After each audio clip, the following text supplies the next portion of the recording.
सर्व कुटुंबीय यांना एक नम्र सूचना आहे की आपण आपल्या सर्व आदर्शांना पंचांग प्रणाम करून दीप प्रज्वलन करायचं आहे.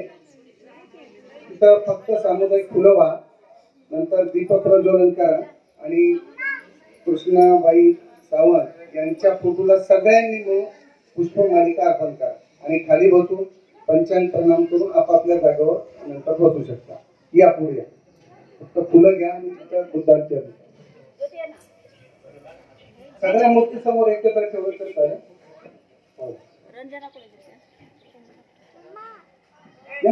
घे ना तुम्ही बाई ये ना वामनराव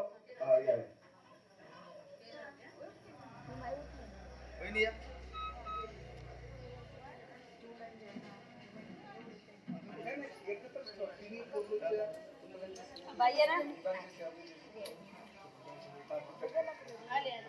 आणि लगेच फुलं ठेवून झाले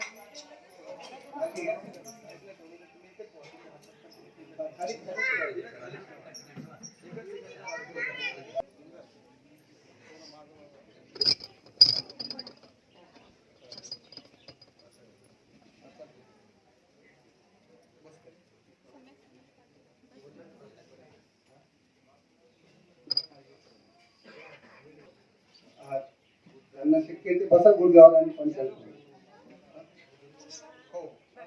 हात जोडा. बुद्धं नमामि धम्मं नमामि संघं नमामि. बस आता व्यवस्थित बसा आपल्या जोरमध्ये घालून. तर आपला पुढील कार्यक्रम महत्वाचा असल्यामुळे जास्त वेळ न घेता मी लगेचच आपल्या सर्वांच्या वतीने पूज्य बनते आणि भगवान गौतम बुद्ध, बोधिसत्व डॉक्टर बाबासाहेब आंबेडकर यांच्या विचारांना प्रतिवेश पंचाप्रणाम. आज महात्मा ज्योतिबा फुले नगर ठाकूरवाडी या ठिकाणी सर्वांच्या चाहत्या उपासिका कृष्णाबाई दौलत सावंत आपल्यातून निघून जाऊन तिसरा दिवस 2 या 3 दिवस झालेला आहे आणि त्यांचा पुण्यानुमोदन कार्यक्रम या ठिकाणी होत आहे. पुण्यानुमोदन कार्यक्रमाला सुरुवात होत आहे. सर्वांनी हात जोडायचा आहे, माझ्या पाठी बोलायचं एक सुरुवात. असंच आपण बघितलेलं आहे, आई 5 वेळा बुद्धगयाला जाऊन आलेली आहे. किती वेळा? म्हणजे हा ठाकूरवाडी भाग हा खूप छान आहे, अभ्यास असलाच पाहिजे. ठीक आहे, माझ्यासोबत माझ्या पाठीमा बोलायचा सर्वांनी एका सुरुवात. बुद्धं नमामि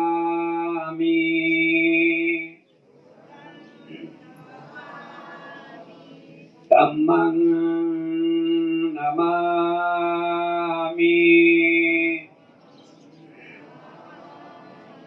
संघं नमामि. नमो तस्स भगवतो अरहतो सम्मा सम्बुद्धस्स.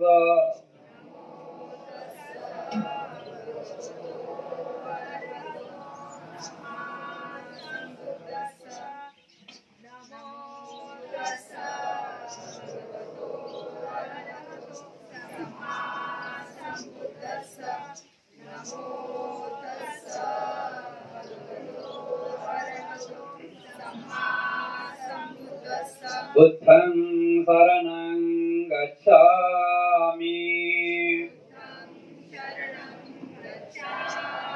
धम्मं शरणं गच्छामि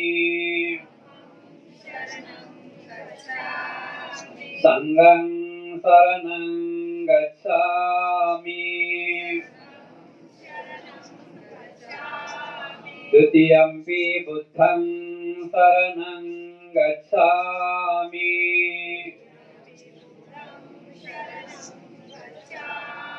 द्वितीयम्पि धम्मं शरणं गच्छामि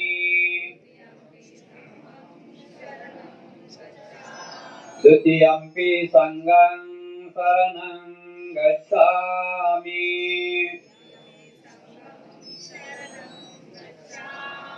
तृतीयम्पि बुद्धं शरणं गच्छामि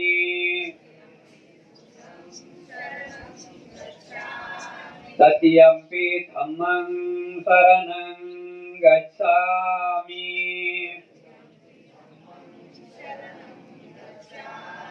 तृतीयम्पि संघं शरणं गच्छामि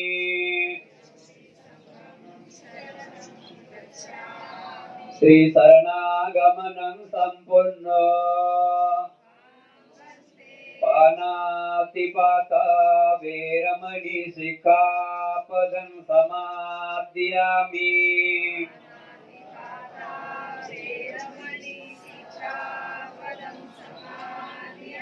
अधिनादाना वेरमणि सिक्खापदं समादयामि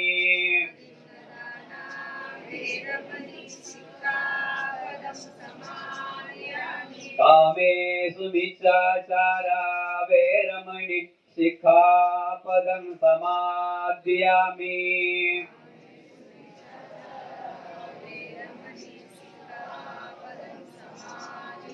मुसावादा वेरमणि सिक्खापदं समादयामि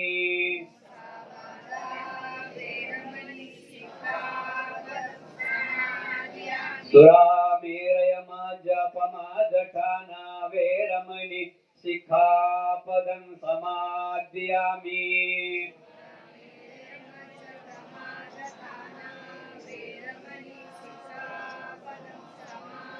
श्रीशरणेन सद्धिं पञ्चशीलं धम्मं साधुकं सुरक्षितं शीलं कृत्वा अपमादेन सम्पादेतव्या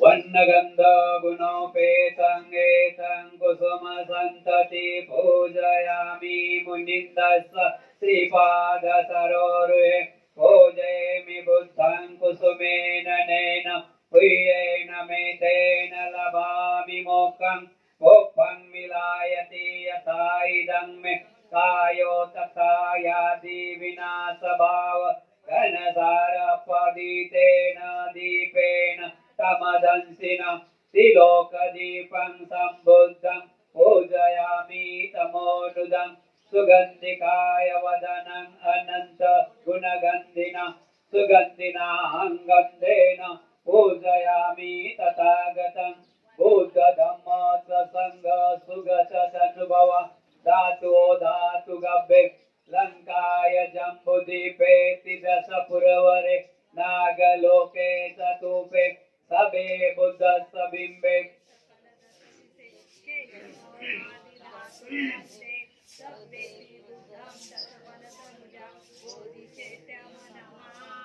वन्दामि चैत्यं सब्बं सब्बठानि सोपदितं शारीरिकधातु महाबोधि बुद्धरूपं सकलं सदा सकलं विद्यां विगुरज्ञानं देवरूपं सुजीव निमलचक्षु गभीरघोषं गौरवर्णं सुखाय अभयचित्तं निभयकामं सुरतधम्मं सुप्रेमं विरतरज्जं सुधननेतं भीमरावं सरामि भीमरावं सरामि भीमरावं सरामि दिव्यप्रभरत्नतु साधुवरदानतु आद्यकुलभूषणतु भीमराजा सकल विद्यापति ज्ञान सत्संगति शास्त्र शासनमति बुद्धि तेजा पंकजा नरवरा रत्न स्वजन उद्धारा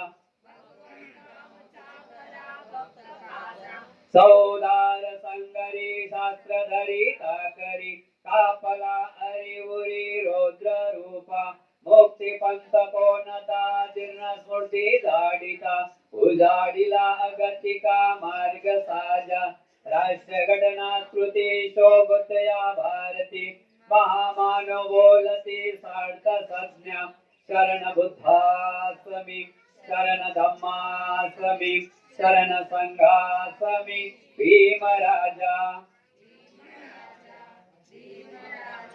इति भगवान् सम्मा सम्बुद्धो विद्याचरण संपन्नो सुखतो लोकविदो अनुत्तरो पुरुष धम्म सारथी सत्यादेव मनुष्यानं बुद्धो भगवाति बुद्धं यावज्जीवितं पर्यन्तं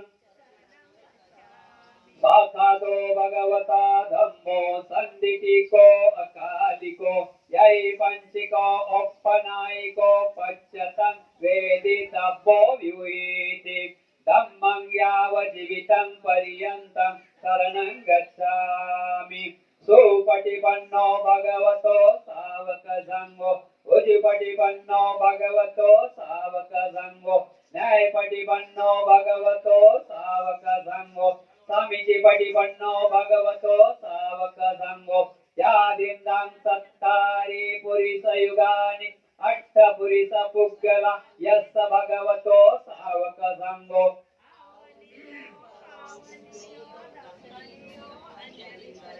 अनुत्तरं पुण्यकेतं लोकसाथि संगं यावज्जीवितं पर्यन्तं शरणं गच्छामि इमाय धम्मानुधम्म पटिपत्य बुद्धं पूजयामि इमाय धम्मानुधम्म पटिपत्य धम्मं पूजयामि इमाय धम्मानुधम्म पटिपत्य संगं पूजयामि अदायिमाय पटिपत्य जाति जरा मरणं परिमोचयामि इमेना पुयं कम्मेन मामे बाल समागमो संतं समागमो होतु यावनिब्बानपत्या देववसतु कालेन तस्य संपत्ति हेतु च वितो भवतु लोको च राजा भवतु इमाय बुद्ध पूजाय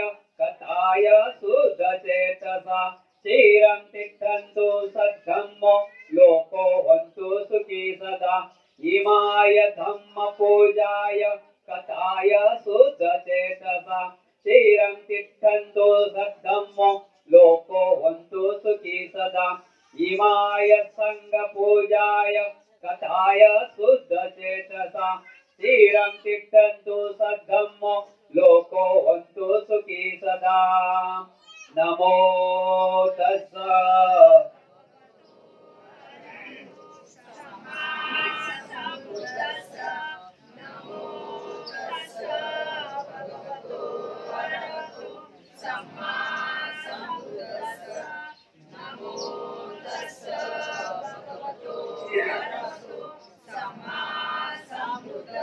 कर्ण्यमथ कुशलेन एतं सन्तं पदं अभिचमे च साको ओजो च सोजो च सोच च समृद्धोन्नतिमानि सन्तो सको च सुभरो च अपकिच्चो च सल्लौकौति सन्तीन्द्रियो च निपको च अपगपो कुलेषु अनुनिगिद्धो न तं बुद्धं समाचारि किञ्चित् येन विहु परे उपवदय्य सुखिनो खेमिना हन्तु सबे सत्य भवन्तु सुखी तथा यं किञ्चे पानभुत्थत्ति तस्साव स्थावरावा अनवशेषा दीघावाये महन्ताव मध्यमा रक्षकानुकतुल्ला दिक्ठावाये वये दिक्ठा एक दुरे वसन्ति अविदुरे भूतावास भवेसीवा सबे सत्या भवन्तु सुखी तथा न परो परो निपुम्यत्थ नातिमयत्थ कत्तचीन किञ्चित् व्यारोसनापटिगच्छय्य नातिमयच्छ दुःखमिच्छय्य माता यथा नियं पुत्रं आयुषा एकपुत्रं मनुरखे एवं हि सर्वभूतेषु मानसं भावय पर्यमानं मे तत्सब्बलोकस्मि मानसं भावय पर्यमानं उद्धं अथोच तिर्याच असंबद्धं अविरं असंपत्त दिठ्ठं करे निशिन्नो वा स्यानो वा यावत् सविगतमेदु एतं सन्ध्य दिठ्ठाय ब्रह्ममेतं विहारं इदमाहु दिठ्ठत्सनुपगब्ब सिल्वादेशनेन सम्पन्नो कामेषु विनेङ्गेदं नहि जातु गब्बचय्य पुनरेतीति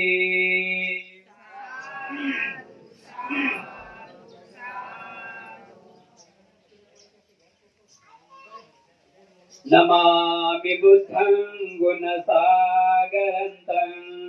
सख्या सदा होन्तु सुखी अवेरा कायो जुगुच्छो सकलो दुगन्धो गच्छन्ति सब्बे मरणं अहञ्च नमामि धम्मं सुखतेन देशितं सख्या सदा होन्तु सुखी अवेरा कायो जिगुच्छो सकलो दुगन्धो गच्छन्ति सब्बे मरणं अहञ्च नमामि संगं मुनिराज सावकं सख्या सदा होन्तु सुखी अवेरा कायो जिगुच्छो सकलो दुगन्धो गच्छन्ति सब्बे मरणं अहञ्च नमामि पच्च बुद्धं विशुद्धं सत्था सदा होन्तु सुखी अवेरा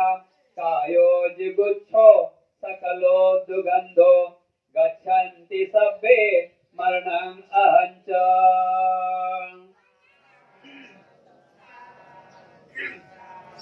सावंत परिवार माझ्या पाठी बोलतील विपत्ती पटिविहाय सब संपत्ती सिद्धिया सब रोगा विनाशाय भवे दीर्घायु दायकं सब दुःख विनाशाय भवे निब्बान संतिके बंते अनुग्रहं कृत्वा परितं वृद्धं मंगलम द्वितीयंपि तृतीयंपि विपत्ति पटिविहाय सब संपत्ति सिद्धिया सब रोगा विनाशाय भवे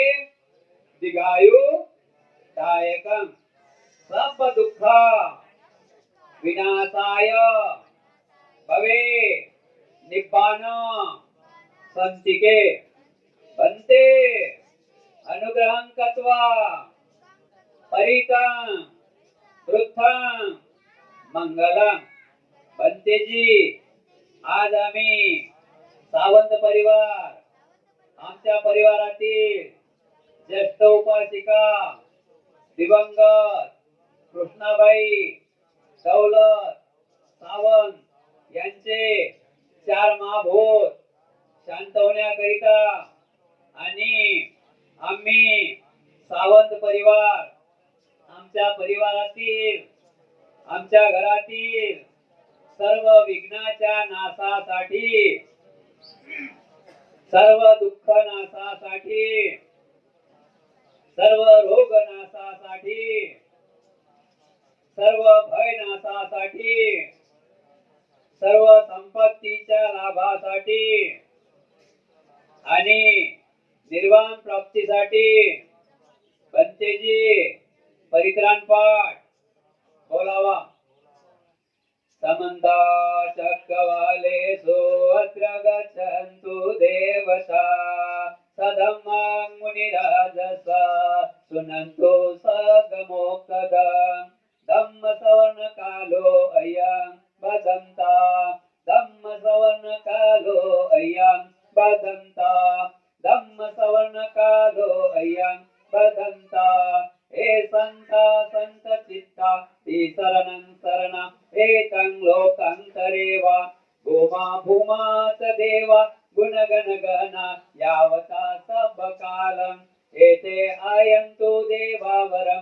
कनकराजे मेरुराजे वसन्तो संतो संतो सहन्तु मुनिवर वचनं स्वस्तु मग सुमग सापेषु चक्रवालेषु यक्खा देवात ब्रहानो यं आमेहि कथं पुयं सब संपत्ति साधकं सभेतं अनुमोदित्वा समगाशासनरता पमादरहिता होन्तु आरखासु विशेषतो शासन सच लोको च रुद्धो भवतु सर्वदा शासन पीच्च लोको च देवा रक्षन्तु सर्वदा सदिं सुखी होन्तु सब्बे परिवारे अन्तनो अन्निधा सुमना होन्तु स सब्बे हि यातिभिः राजतो वा चोरतो वा मनुष्यतो वा अमनुष्यतो वा अगणितो वा उदकतो वा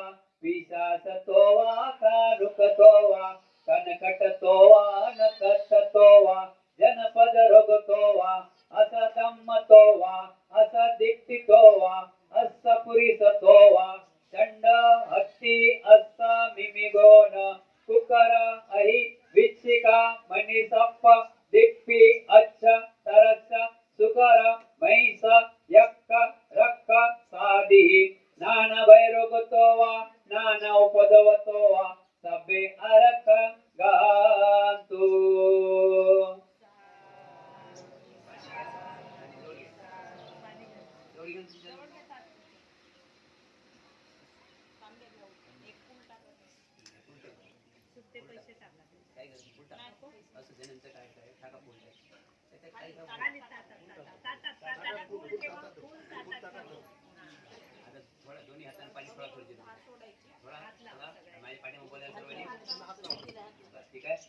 ईदन्नो यातिनं होतो सुखिता होतो यातियो ईदन्नो यातिनं होतो सुखिता होतो यातियो ईदन्नो यातिनं होतो सुखिता होतो यातियो उन्नमे उदकं वट्ठ यथा निन्नं पवतति एवमेव इतो दिनं पेतानं उपकम्पति यथा वरिवः परिपुरेन्तु सागरम् एवमेव इतो दिनं पेतानं उपकम्पति इच्छितं पतितं तुयं क्षिपमेव समीज्यतु सभे पुरेन्तु चित्तसङ्कल्प छन्दोपन्नरसो यथा आयुरायोग्य सम्पत्ति सग सम्पत्तिमेवाच ततो निब्बान सम्पत्ति विनाते समीज्यतु अनिचावत् संकार उपाधवैयदम्मिनो उपादित्वा निरुजन्ति तेषां उपो समो सुखो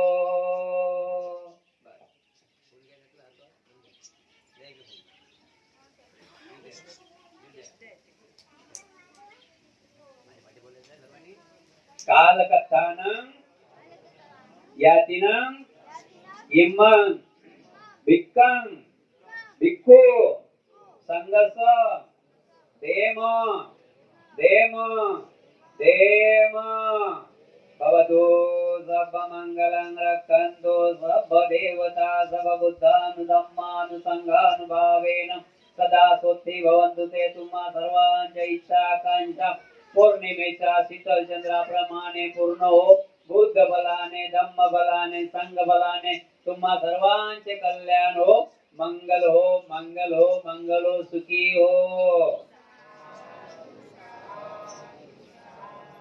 अखिल विश्वाला सुख शांतीचा संदेश देणारे तथागत भगवान गौतम बुद्ध बोधिसत्व डॉक्टर बाबासाहेब आंबेडकर यांच्या विचारांना व प्रतिमेस पंचांग प्रणाम. आज या ठिकाणी दिवंगत उपासिका कृष्णाबाई दौलत सावंत यांचा पुण्यनिमोदन या ठिकाणी त्यांच्या कुटुंबाने साजरा करण्याचे आयोजन केलेले आहे.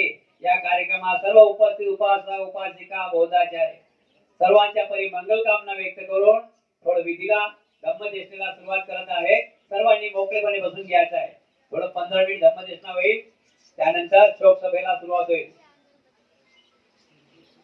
अनिच्चावत्त संसार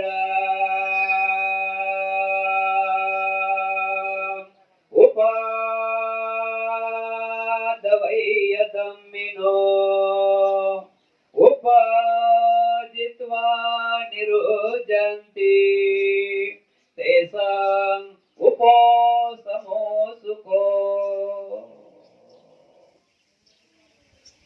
पाली शब्द आहे, याचा मराठी अर्थ असा होते की उत्पन्न होणे आणि नाश पावणे हा निसर्गाचाच नियम आहे. जन्म आहे तिथे मृत्यू आहे, यात काही शंका नाही. जन्म झाला की मृत्यू ताबडतोबच आहे. म्हणजे जन्म आहे तिथे मृत्यू आहे आणि उत्पन्न होणे आणि नाश पावणे याच शब्दाला अनुसरून आपल्यातून आज तिसरा दिवस आहे. सर्वांच्या चाहत्या कृष्णाताई निघून गेलेल्या आहेत आणि त्यांचा पुण्यानुमोदन या ठिकाणी आयोजित केलेलं आहे. म्हणून या गोष्टीसाठी बुद्धांना 6 वर्ष खडतर तपस्या करावी लागली. कशासाठी खडतर तपस्या करावी लागली? की त्या जगामध्ये दुःख आहे हे कोणी नाकारू शकत नाही. मी त्यांना 4 आर्य सत्य जाणवले की या जगामध्ये दुःख आहे हे कोणी नाकारू शकत नाही. हे पहिलं आर्य सत्य. दुसरं आर्य सत्य दिसून आलं की प्रत्येक दुःखाला कारण आहे, कारणाशिवाय काहीच घडत नाही. आज आपणही बसलो इथं, आपल्याला कारण आहे. कारण नसतं आपण इथं बसलो असतो काय? म्हणजे कारण आहे, प्रत्येक गोष्टीला कारण आहे. आणि तिसरं आहे, त्यांना दिसून आलेलं आहे की जे काही दुःख आहे, जे काही कारण आहे, त्याच्यावर सर्व गोष्टीवर उपाय आहे. म्हणजे दुःखाचा निरोध आहे. चौथा आरे दिसून आले, चौथा आरे त्यांना दिसून आलेला आहे दुःख निरोधागामी, म्हणजे सर्व दुःखाचा आपण नाश करू शकतो. अशा प्रकारे 4 आरे सत्य आपण जाणलंच पाहिजे. हा या ठिकाणी आज वयाच्या 70व्या वर्षी आई 70 वर्ष झाली असं ऐकण्यात आलेलं आहे. आणि आईने खूप काही चांगल्या प्रकारे खूप कुशल कर्म केलेले आहे. खूप कुशल कर्म केले आहे. ते कुशल कर्म कोणते केलेले आहे? कुशल कर्म केलेले आहेत आपल्याला सर्वांना दिसण्यासाठी. पहिले तर आई 5 वर्ष म्हणजे 5 वेळा बुद्ध गया जाऊन आली. हा एक महत्वाचा मुद्दा सांभाळला लागेल. म्हणूनच या ठिकाणी 2 भिक्खू आहेत. मला वेळ नव्हता. आमच्या संघमित्रांनी फोन केला की बंदी तुम्हाला चालायला पाहिजे. आणि बेटा माझं एक तारखा ऐकलं दुसऱ्या पण काय माझ्या मनात आली काय नाही. म्हणजे खऱ्या अर्थानं या आईनंच बंदीजींना बोलावलेलं आहे. कोण बोलावलेलं आहे? कृष्ण आईनं. म्हणून सांगण्याचा मतलब आहे की हे कुशल कर्म आहे. हे कुशल कर्म आहे की आईनं आम्हाला बोलावलेलं आहे. 2-2, 3-3 भिक्खू या टाइमला मिळणे मुश्किल आहे. वर्षात चालू आहे ना, मिळणे मुश्किल आहे. म्हणून अशा प्रकारे एक गोष्ट आनंदाची सुद्धा आहे. आपल्या महाराष्ट्रामध्ये यामध्ये दुःख मानतात जास्त. एक गोष्ट आनंदाची सुद्धा, एक गोष्ट दुःखाची सुद्धा आहे. आमच्या ऐरोली सेक्टर 6 मध्ये बदंत ज्योतिरत्न महातेरो माहित पडलं सर्वांना तुम्हाला. 6 तारखेला निर्माण झालेला आहे आणि 22 तारखेला अंत्यविधी आहे. ठीक आहे ना. तर 15 दिवस साधी गोष्ट आहे का? 15 दिवस देखभाली करणं साधी गोष्ट आहे का? आपल्यात 2 दिवस नाही थांबू शकत. थांबलं घरात तर कोणी जेवणही करणार नाही. करतात का जेवण? हे कुशल कर्माचा लाभ आहे. म्हणून बुद्धाच्या सांगण्यावरून आलं त्याला जाणे आहे, उत्पन्न होणे त्याला नाश आहे. पण आपल्या जीवनामध्ये काय करून जावं? आलो बघा, खाली हात म्हणतात, खाली हात आले आव आणि खाली हातच जाणे. आपण खाली हाते आलो नाही, खाली हाते जाणे नाही. आपण काहीतरी घेऊन आलो, काहीतरी घेऊन जायचं आहे. अशा प्रकारे आपण राहायचं आहे. म्हणून आजचा दिवस या आईसाठी खूप कुशल की बघा, सर्वांनाच वाटते की आपले चाहते राहिले पाहिजे. पण लक्षात ठेवा, निसर्ग नेम कसा आहे? निसर्ग नेम असा आहे की एक तराजू आहे, तराजूचा काटा. निसर्ग नेम कसा आहे? एक तराजू, सगळं म्हणतात तराजू. त्या तराजूमध्ये दोन्ही गोष्टी सेम राहिल्या, वजन आणि वस्तू सेम राहिल्या तर तराजू सेम राहते. हा, आणि 1 किलो वजन आहे, त्याच्या एका बाजूने 2 किलो वजन टाकलं तर तराजू झाकील ना, खाली बसेल ना. तर अशा प्रकारे नेम आहे. म्हणून निसर्ग नेम असा आहे की जन्म आहे तिथं मृत्यू आहे. हे तराजू सारखा आहे. इथं जन्म झाला रे की तिथं मृत्यू झाला, तिथं मृत्यू झाला की इथं जन्म झाला. म्हणजे तराजू कसं राहते? सेम राहते. तराजू जराही डगमगलं, तराजू डगमगलं असतं तर आपलं काय झालं असतं? म्हणून सावंत परिवारांनी सर्वात मोठं दुःख हे मृत्यूचं मोठं दुःख आहे. काही आजार झाला या दवाखान्यातून त्या दवाखान्यात, त्या दवाखान्यातून त्या दवाखान्यात आपण नेतो. पण आता हे शेवटचं दुःख आता कोणत्या दवाखान्यात नेवा नेता येते का? ना पैसा कामे, ना मैत्री कामे, ना नातं कामे, म्हणून जाणेच आहे. म्हणून आता अशा प्रकारे आपण शोक न करता आपण आईचे काही बाकी राहिलेले काम त्याकडे लक्ष द्यायचे आहे. बाबा असतील, भाई मुली असतील, त्यांच्याकडे लक्ष द्यायचं आहे. आणि जे जे आईनी समाजासाठी जे काही केलं असतील त्याच्याकडे आपण लक्ष द्यायचं आहे. आणि त्याच पुण्याने वजन आज आपण या ठिकाणी करत आहोत. काय करत आहोत? त्याच पुण्याने वजन म्हणजे आईने जे 68 70 वर्षात जे काही कार्य केलं 70 वर्षापासून, बरोबर आहे की नाही? 70 वर्षाचे 15-20 वर्ष आपल्याला माहित नाही पडत, समजा, ठीक आहे की नाही? 50 वर्ष नक्की धरूया, 50-60 वर्ष जे काही कार्य केलं असेल समाजासाठी, कुटुंबासाठी, काय नशी केलं तर त्यांच्या काहीतरी आपण आता त्यांच्या नावानं काहीच करू शकत नाही. त्यांच्या आई बाबाची उपकाराची फेड तर जगात असा कोणताच मुलगा नाही की कोणताच नातं नाही त्या आई वडिलांची फेड करू शकते का फेड? पण काहीतरी त्यांच्या नावानं आज या ठिकाणी आज तिसरा दिवस आहे. त्या ठिकाणी भोजन दान आहे, भिक्खूला दान आहे, चिवड दान आहे, काही विहाराला दान देत आहे. म्हणजे आजचा कार्यक्रम काय आहे? दानाचा कार्यक्रम ठेवण्यात आलेला आहे. कशाचा कार्यक्रम आहे? दानाचा. सकाळपासून संध्याकाळपर्यंत सावंत परिवारानं दानच वाटत राहायचं. काय करत राहायचं? दानच वाटत राहायचं. सकाळी दिवस निघाल्यापासून आज संध्याकाळपर्यंत दानच वाटत राहायचं. पण दान वाटत राहायचं तर कोणतं दान वाटत राहायचं ते वेगळं आहे ना. कोणतं दान वाटत राहायचं? तर दान 4 प्रकारे सांगितलेलं आहे. काया, वाचा, मनाने आणि धनाने. कायाने, वाचाने आणि मनाने, धनाने हे दान करत राहायचं. आपण आईच्या उपकाराची फेड कधीच करू शकणार नाही. कोणीच जगात उरला नाही की आईच्या उपकाराची फेड करीत म्हणून. एक 5 मिनिट अजून घेतो. सर्वांना माहिती आहे पण थोडं बोलावं लागते. तर एक मुंबईचा मुलगा, आता मुंबई म्हणजे श्रीमंतच, मुंबई श्रीमंताचीच आहे ना. 1,00,000-2 लाख रुपये पगार आहे. इथे काही वाटत नाही. पण गावले 1,00,000-2 लाख म्हटलं तर 2 वर्ष लागतात शेतीचं पीक जमा करता. तर सर्वच आपण मुंबईवर आलेलो, सर्वच आपण गावावरून आलेलो.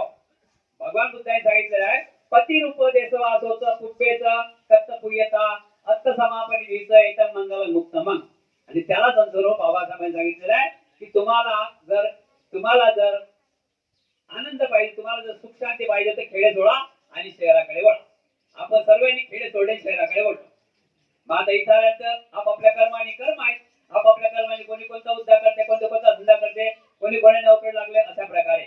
आणि आज बाबासाहेबांच्या पुण्याने 10 रात गाडी ही उंच माडी मोजता येत नाही. बरेचसे बोलायला काय ना, मोजता येत नाही. तू इतकं दिलं आम्हा, हे कधी सरावं तरी बाबासाहेबांची पुण्य आहे. मग त्यामुळे काय झालं, एक उदाहरण घ्या थोडक्यात. डॉक्टर मुलगा आहे तर त्याची पत्नी कोण अशी? निंदक घोलपर करणारी अशी काय? त्यांची पत्नी कोण अशी? म्हणजे मुलगा डॉक्टर झाला तर तो मामाची मुलगी करू शकते का शेतातली भली? मग डॉक्टर मुलगी केली ना. मग आता लक्षात ठेवा, मुलगा डॉक्टर आहे आणि मुलगी डॉक्टर आहे सुनबाई. तर सासूबाईचं कोण करेल काय आता? न तर मिळत पोटाला सासूबाई आपल्याकडे बाईला न तर किती कष्ट केले. मग आता या मुलांनी काय केलं की आईला गावी ठेवलं. आणि दर महिन्याला 2 महिने 3 महिन्याला गावी जायचा मुलगा कार घेऊन. तिथे काय रिजर्वेशन करायला लागते. कार काढली की चाललं आपलं कुठं घेऊन. सोनं नाणं. मुंबई म्हणजे मुंबई, समजलं ना. अशा प्रकारे मग गावात गेल्यानंतर मुलगा आपला फिरते गावात फिरते. काही चहाचे लोक असतात ना, नातेवाईक. अरे बेटा तू आईकडे लक्ष देत नाही. महिन्यातून 2 महिने येतो, महिन्यातून 2 महिन्यातून 3 महिने येतो, 3 महिने येत नाही. आईवर लक्ष ठेवत जाय. काय म्हणे आईवर लक्ष ठेवावं लागते? पैसे पाठवतो मी, आईला काही कमी नाही. आता खरंच सांगा, पैशाने सर्व गोष्टी होतात काय? सर्व गोष्टी पैशाने होतात काय? मग काही जुने लोक बोलले, त्यांचे काका वगैरे म्हणतात जुने लोक, हे बेटा तू काय पैसा करता? आईच्या जीवनाची आईची बराबरी म्हणजे आईची उपकार कोणीच जगात करू शकत नाही. आता याच्या जो पैसा असला, गाडी साड्या माळी सर्व गोष्टी बरोबर. याला वाटलं की काका असं का बोलता? आजच्या आज म्हणे मी जातो घरी आणि माझ्या आईचे उपकार फेडून देतो म्हणे. माझ्या आईने काय उपकार केले माझ्यासाठी हे फेडून देतो. पैसा आहे ना, डोळ्यात धुंदी आहे ना. घरी गेला, आई म्हणे तुझे उपकार मला फेडायचे आहेत. असे काका लोक बोलले, ते असे बोलले, ते तसे बोलले, तुझे उपकार म्हणे फेडायचे आहेत. आता आईचं पहिलेच माहित आहे ना, अंगोठाच्या. पण आईच्या आई सर्वात माणसाचा गुरु कोण आहे माहिती आहे काय? किती मोठा व्हा, इंजिनियर व्हा, डॉक्टर व्हा, जे काय व्हायचं आहे तो व्हा, पण गुरु आई कोणाची आहे? आईच गुरु आहे माणसाची, आहे ना? आईच गुरु आहे. खाणं आईने शिकवलं, पेन आईने शिकवलं, कपडा घालणं आईने शिकवलं, आंघोळी आईने शिकवलं, चालणं आईने शिकवलं, शाळेत आईने शिकवलं, बोलणं आईने शिकवलं. अजून काय पाहिजे? म्हणजे सर्वात आई मोठी गुरु आहे. आई आणि वडील सर्वात मोठे गुरु दाखवलेले आहे. आणि जर कोणाला देवही बघायचा आहे तर आपल्याच घरात देव आहे. देव कुठं नाही. हे आपण एवढी पूजा करतो ना, यातलं एकही देव नाही, बरं लक्षात ठेवा. यातलं एकही देव नाही. सर्व महापुरुष आहे. कोण आहे ते? सर्व महापुरुष आहे. एकही देव नाही. देव देव देव जर बघायचा आहे तर यामध्ये एकच देव आहे. हे खाली आहे. कोणते देव आहे? आई देव आहे ना. तर अशा प्रकारे मुलाला राग आला. राग येणार झालं ना, हातात, अंगठ्या, पायात, अशा गोष्टी बरोबर. समजलं ना? मुंबई माहिती आहे ना? हा. तर मुला राग आला, गेला मुलगा घरी. आई तुझे उपकार मेळा फेडायचे आहेत. आता आई म्हणे बेटा, आईने विचार केला हा काय उपकार फेडी? 2-3 लाख पगार असेल, 5 लाख पगार असेल. किती लाख पगार असेल? 5. हा का उपकार फेडी? आया बेट्याला वाटलं की मी आईला काहीतरी 2-4 साड्या घेऊन देईन. आता आई का पैसे नाही मागते का? 150-200 काम होते आईचं. याला असं वाटलं मुलाला 2-4 असं करू, 2-4 असं करू. हा नाही म्हणजे सांग आई तुला काय पाहिजे. आई म्हणे बेटा 2 घंटे झाले तू तकलीफ देऊ नको. तुला काय करायचं? म्हणजे तुला उपकार फेडायचे आहेत. तुझे उपकार फेडायचे आहेत. मग आता आई शेवटी आई आहे. आई म्हणे बेटा ठीक आहे, मग आता तू एवढं बोलतोस तर माझे उपकार फेडायचं काही कामच नाही. पण तू एवढा बोलतोस तर फेड म्हणे उपकार. सांग म्हणे काय करू. हा ते जमीन देऊ का, ते गोडाऊन देऊ का? आईला काय गोडाऊन पाहिजे? काय गरज आहे काय गोडाऊनची? हा अर्धी भाकर भेटली आणि 2 टाइम चहा. 4 वाजता चहा पाहिजे आणि सकाळी चहा पाहिजे. बरोबर आहे की नाही? अशा प्रकारे मुलाने हट्ट धरलं आणि आई म्हणे ठीक आहे बाबा, तुला उपकार फेडायचा आहे तर टेन्शन काही देऊ नको. उपकार फेड. मग काय देऊ सांग म्हणे. काय पाहिजे तुला बोल. आई म्हणे मला काहीच पाहिजे नाही. संध्याकाळी जेवण झालं 8 वाजता माझ्या खाटीवर झोपायला. माझ्या जवळ झोपायला. काय म्हणते आई? माझे जर उपकार फेडायचे तुला तर संध्याकाळी 8 वाजता जेवण झाल्यावर माझ्या जवळ माझ्या खाटीवर झोपायला. माझ्या खाटीवर झोपायला तू आणि मी, आई आणि बेटा चांगली झोपो. बेटायला आनंद वाटला ना. ठीक आहे म्हणे आई, तू म्हणे माझ्या खाटीवर फक्त झोपायला म्हणे बेटा, म्हणजे तुला उपकार तू उपकार फेडू शकशील. मग मुलगा तयारी झाला, जेवण खाऊन केलं आणि 8 वाजले जेवण खाऊन केलं ना आईच्या बिछाण्यात गेला. आता आईच्या बिछाना गावाचं माहिती आहे कसं असेल? तिथं बसू शकतं का मुंबईचा मुलगा? हे पण लक्षात ठेवा. आईच्या गावचा बिछाना कसे असेल, मुंबईचा बिछाना कसे असेल माहित पडलं ना. आता समजलं ना? तर तिथं बसू पण शकते काय साहेब त्या आईच्या बिछानावर? आहे ना. तर अशा बिछाना आईने झट केलं आणि टाकलं. मुलगा आला. आई म्हणजे बोल आता काय करू? झोप म्हणे माझ्या जवळ, झोप माझ्या खुशीत. आणि बाळ झोपायला लागला, मुलगा झोपायला लागला. जरा डोळे लागतात तसा आईने धक्का दिला.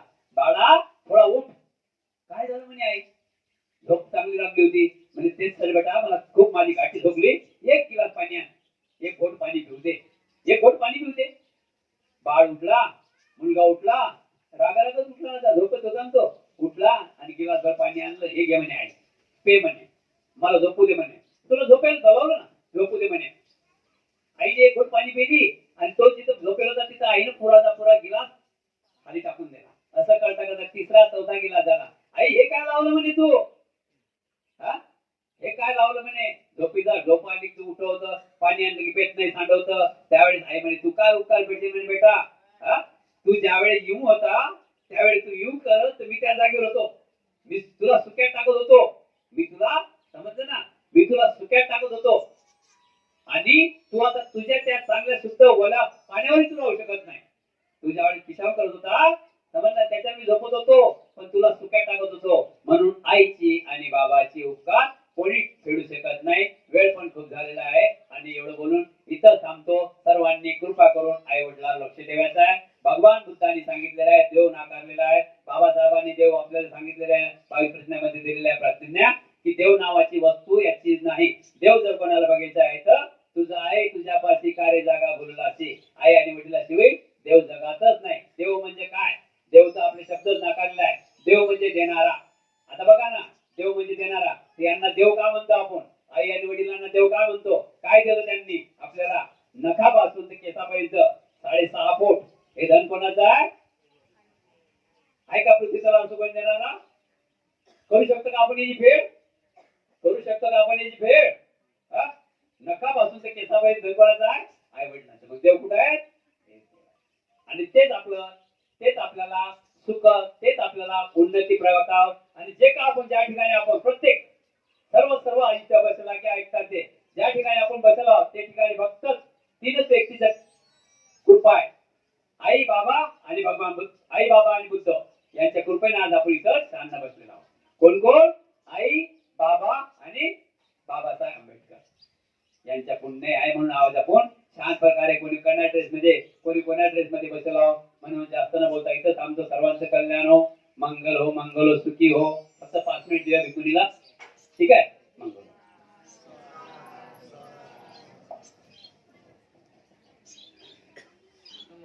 जय भीम. आज आपल्या कृष्ण आईचा जलदान विधी आहे. त्या आज आपल्यातून नाही आहेत असं आपल्याला वाटत असेल, परंतु त्या आपल्यात आहेत. आज आपण त्यांच्या नावाचे प्रत्येक जण वावा करून राहिलो, प्रत्येक जण नाव घेऊन राहिलो की नाही. जेव्हा जेव्हा आपण ते नाव घेतो ना तेव्हा तेव्हा ते आपल्यामध्ये असतात, ते जिवंत असतात. जिवंत असणे म्हणजे काय बरं? तर जिवंत असणं म्हणजे त्यांच्या आठवणीने आपण जिवंतपणा ठेवतो. आता आपण बाबासाहेब झालं, तथागत हे अजरामर आहे, अनंत आहेत म्हणतो. तर का? कारण प्रत्येक क्षणी, प्रत्येक दिवशी त्याचं स्मरण, त्याचं नावाचा उच्चार केला जातो. जिवंत माणसाच्याच नावाचा उच्चार केला जातो की नाही. तर आपण त्यांना आज पुन्हा जिवंतित केलेलं आहे. म्हणून आपण कधी पण जेव्हा चांगले कर्म असतं, चांगले कार्य असतं, कर्म म्हणजे काय तर कार्य, आपल्या हातून जे चांगलं कुशल कर्म होतं आणि त्या कुशल कर्माचं फळ आपल्याला निश्चितच भेटतं. ते कधीही नष्ट होत नाही. जसं आपले कार्य जर चांगलं असलं तर ते काही दिशांनी व्हायला लागतं, सगळे लोक नाव घ्यायला लागतात. पण ते अकुशल कर्म जर आपण केलं तर कोणी आपलं नाव घेत नाही,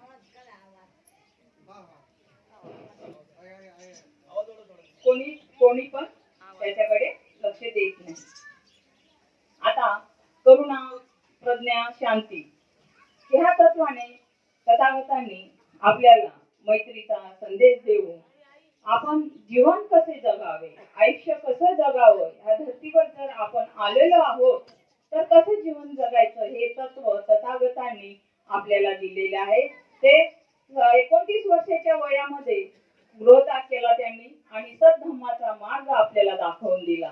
ते दुःख सुखाचा, मुक्तीचा मार्ग आपल्याला दिला. त्या सुख दुःखाच्या, मुक्तीच्या मार्गाने आज आपण सुखी समृद्ध झालो आणि या तत्वाच्या नियमाने जोही चालतो तो निश्चितच सुखी आणि समाधानी होतो. तसेच सुख, ऐश्वर्य, आराम हे सगळं त्यागून बोधिसत्वांनी त्या तथागत गौतम बुद्धांना मी सर्वप्रथम वंदन करते. आणि सुख, संपत्ती, सर्व ऐश्वर्य, शांती, आनंद त्यागून ज्या बोधिसत्वांनी आज आपल्यासाठी जे दुषी आपले दारिद्र्यामध्ये होते, शोषित होते, पीडित होते, वंचित होते, दुःखी होते, ह्या अशा लोकांच्यासाठी अहोरात्र दिवस अभ्यास करून विद्वत्तेला पोहोचून त्यांनी आपल्याला स्वातंत्र्य मिळवून दिलेलं आहे. आपल्यालाच नाही तर पूर्ण देशाला स्वातंत्र्य मिळवून दिलेलं आहे. पण आज त्यांचं नाव कुठल्याही स्वातंत्र्य दिवशी घेतलं जात नाही, कारण त्या स्वातंत्र्याच्या लढ्यामध्ये बाबासाहेबांनी जो भाग घेतलेला आहे ते ब्राह्मणवाद्यांनी दडपून ठेवलेला आहे. तशा ह्या बाबासाहेबांनी आपल्याला मान धम्म दिलेला आहे, बुद्ध धम्म दिलेला आहे. आज मग आपल्या दुःख आणि सुख हे कसं आपल्या संसारिक भवचक्रामध्ये दिलेलंच आहे. ते नित्य नियमाने येतच राहतं आणि जात राहतं. आपण म्हणतो अनित्य आहे, हे जे ऐश्वर्य आहे, आराम आहे, सुख शांती आहे हे अनित्य आहे. नित्य असं काही नाही आहे. ते हवेच्या झोक्यासारखं येतं आणि निघून जातं. तसाच हा जीव पण आपला जन्माला येतो आणि हवेच्या झोक्यासारखा निघून जातो. तो कधी कुठे कसा जाईल याचा थांग पत्ता पण कुणाला नसतो. जशा प्रकारे एखाद्याचा कुणाचा ऍक्सिडेंट झाला, कोणी आजाराने जातं, कोणी हार्ट अटॅकने जातं. जेव्हा ऍक्सिडेंट होतो कुणाचा हातपाय मोडतो, कुणाला काही लागतं, तेव्हा वेदना होतात. तर त्या वेदना आपण तू पण नाही जाणू शकत. ते याचा अनुभव ते स्वतःच व्यक्ती घेत असतो. तर जे तथागताचं तत्व आहे अनुभवाशिवाय माणूस शिकत नाही. आयुष्यामध्ये जोपर्यंत आपल्याला अनुभव येत नाही तोपर्यंत आपण शिकत नाही. जेव्हा जन्माला बाळ येतं, चालायला लागतं, तर चालताना तो अनेक वेळा पडतं, उचलतं, परत चालायला लागतं. तो स्वतः अनुभव घेत असतो आणि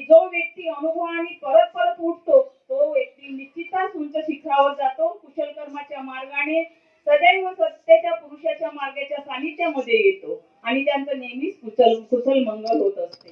हे अनुभवाचं तत्व आपल्याला तथागत गौतम बुद्धांनी दिलेलं आहे आणि हे सत्य आहे. सत्य हे कधी बुद्ध सत्य आहे आणि बुद्ध सत्य आहे. तर हे सत्य कधी डावलता येत नाही. असत्याला कुठेही थारा नाही आहे.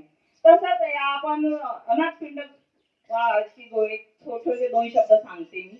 जेठवणामध्ये आपले तथागत आलेले होते, ही बातमी सर्वत्र कळलेली. तर सर्वांना जेव्हा कळले हे की आपले तथागत बुद्ध आलेले आहे, हे जेव्हा अनाथपिंडकांना कळलं तेव्हा अनाथपिंडक पण तिथे धावत येऊन त्यांचा आशीर्वाद घेतला, त्यांचे चरण स्पर्श केलं आणि म्हणाले, तथागत भगवंता, मी पण त्याग करू का? तर कारण हे माझ्यावर जे माझं साम्राज्य आहे, जे माझी धन संपत्ती आहे, जे माझं काही आहे, याच्यावर अनेक कुटुंब, अनेक गाव याच्यावर उपजीविका करून त्यांना याचा लाभ होतो आणि त्याच्यावर हे जगत आहेत. तर मग मी जर त्याग केला ना, तुमच्यासारखं म्हणजे भिक्षू वगैरे झालो किंवा संन्यासी झालो तर चालेल का? तेव्हा गौतम बुद्ध स्मित हास्य करून त्यांना सांगतात, काही आवश्यकता नाही. काही सगळ्यांनी त्याग म्हणजे काय आधी समजून घ्या. त्याग म्हणजे काही सगळं असं सोडून देणं, धन संपत हे सोडून देणं नव्हे. त्याग म्हणजे आपल्या शरीराचं आपणच परीक्षण करायचं, आपणच निरीक्षण करायचं आणि आपण स्वतःलाच प्रश्न करायचा की मी हा धन संपत्ती, लोभाच्या, ईर्षेच्या, रागाच्या, द्वेषाच्या, मोहाच्या पासून अलिप्त आहे किंवा नाही, याचं परीक्षण आपण स्वतःच करायचं असते. याला त्याग म्हणतात. त्याग म्हणजे धन संपत सोडून द्या असं होत नाही, असं तथागतांनी सांगितलं. तर म्हणे, तू अनाथपिंडका, अशी काही तुला गरज नाही. तुझ्यामध्ये प्रज्ञा भरपूर जागृत आहे आणि तू प्रज्ञेच्या द्वारेने तू कुशल कर्म करत आहे, गरजूंना मदत करत आहे, भुकेल्यांना अन्न देत आहे, तहानलेल्यांसाठी विहीर खोदून पाण्याचा पुरवठा करत आहे. तू एवढं मोठं कुशल कर्म करत आहे. आज जर तू जीवनधारी झालास, एवढ्या लोकसंख्येचं काय बरं होणार म्हणे. तुझी तर खरी म्हणजे आज गरज ह्या धम्माला, या लोकाला, या जनतेला आहे म्हणे. आणि जर त्यागाचा प्रश्न आला तर तू घरी राहूनही, संसारात राहूनही, त्या समाजात राहूनही त्यागाचं आणि धम्माचं पालन करू शकतो म्हणे. कारण हे धम्माचं पालन म्हणजे चिवर घेतलं किंवा जंगलात गेलो, आपण काही साधू बनलो तरच त्याग करू शकतो असं नव्हे म्हणे. फक्त हे त्यागाचा प्रश्न असा आहे म्हणे की ते विचारावर अवलंबून आहे. आपले जर शुद्ध आणि निर्मळ विचार असतील, आपण जर पवित्र आपलं वागणूक असेल, शुद्ध आचरण असेल, बोधिसत्वाचे विचार आपल्या जर मनात असेल आणि ते जर आपण अंगीकारत असेल, जसं आता बुद्धाने आपल्याला मार्ग दाखवला. बुद्धाने काय म्हटलं, मी मार्गदाता आहे, मोक्षदाता नाही. मोक्षदाता म्हणजे काय? कारण मी तुम्हाला तो मार्ग दिलेला आहे. आपण रस्त्याने चालत असतो, आपल्याला मार्ग माहित नसतो, आपण कोणाला विचारतो, त्या तो काय म्हणतो, ह्या मार्गाने जा. पण तो फक्त सांगण्याचं काम करतो, चालण्याचं काम आपल्यालाच करायचं आहे. त्या रस्त्याने आपल्यालाच जायचं आहे. मग ते काटे लागोत, खडगे लागोत, खड्डे लागोत की सपाट चांगला रस्ता मिळो, हे तुमचं कुशल कार्य आहे. तुम्ही जसे कार्य कराल तसा तुम्हाला मार्ग पण मिळेल. तुमच्या हातून जशा घटना घडतील तसं तुमचं जीवन पण घडेल. तसंच आपलं हे जीवन आहे पंचमा धातूंनी बनलेलं, हे सगळं पाचही धातू जेव्हा या पाचही तत्वांमध्ये विलीन होतात तेव्हा आपल्यातून सर्व निघून जातं. आपल्या काय असतात, असं वाटते की आपला हा जीव गेल्यावर दुःखच सगळ्यांना होतात. कारण दुःख आपण म्हणतो, आता गौतम बुद्धाच्या तत्वानुसार आपण म्हणतो की दुःख मानू नये. ठीक आहे ना, आपण मानणार नाही आणि आपण काही दाखवू शकत नाही. दुःख काय हे काही दाखवता येते का? ही वस्तू बघ बाबा, किंवा हे दुकानात दुःख मिळते का विकत? नाही मिळत. सुख तरी म्हणून आपण दाखवतो का, हे मला सुख मिळालेलं आहे, हे मला दुकानातून आणता येते. अशा काही कल्पना आहेत नाही, ते कुठेही मिळत नाही आणि त्या अशा गोष्टी ते कोणालाही दाखवता येत नाही. म्हणून हे सुख आणि दुःख अशा प्रकारचं आहे की त्याला आपण फक्त अनुभवायचं असते आणि अनुभवल्यावर त्याचा अनुभव ज्याला घेता येतो तोच घेत असतो. तर ह्या दुःखाच्या तत्वातून आपण बरंच काही शिकण्यासारखं असतं. आणि हे जेव्हा आपले पंचमहाधातू विलीन होतात आणि आपले जे जन्मदाते असतात हे पण आपल्यासारखे निर्माण झालेले असतात, त्यांनी आपल्याला जन्म दिलेला असतो. जेव्हा आई वडील लहान बाळ असतं, त्या जरा जरी पडलं तरी बाळ पडतं, पण आईच्या हृदयात धक्का बसतो, बाबाच्या डोक्यात विचार येतो की बाळ कसं पडलं. डोके धावायला लागतात, पडायला लागतात, कारण ते छोटं असतं.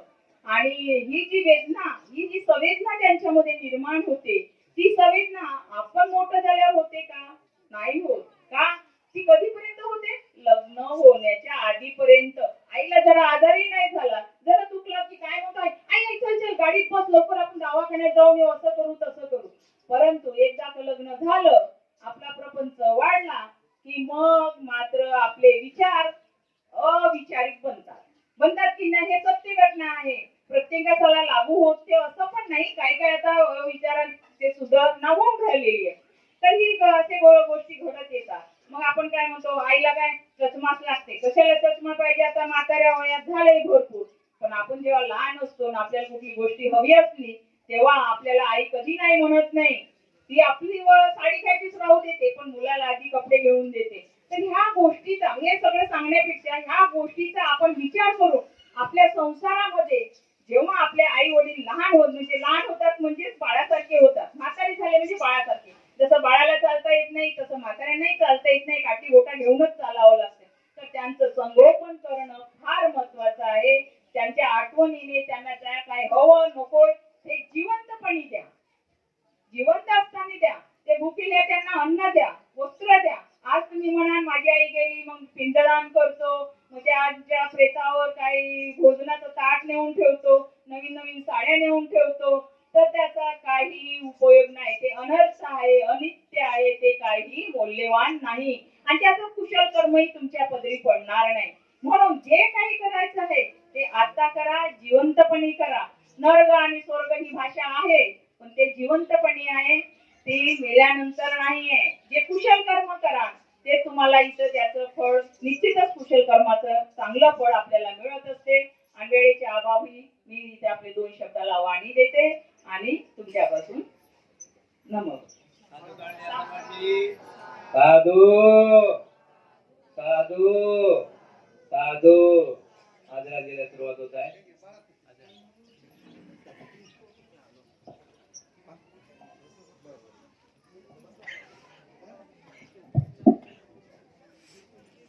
पुन्हा एकदा आपल्या सर्व आदर्शांना वंदन तथा पंचांग प्रणव. आपल्या सर्वांना सहस्ने जय भीम. वंदेना वंदनी. पाणी घेऊन या काय पंचवीसाठी.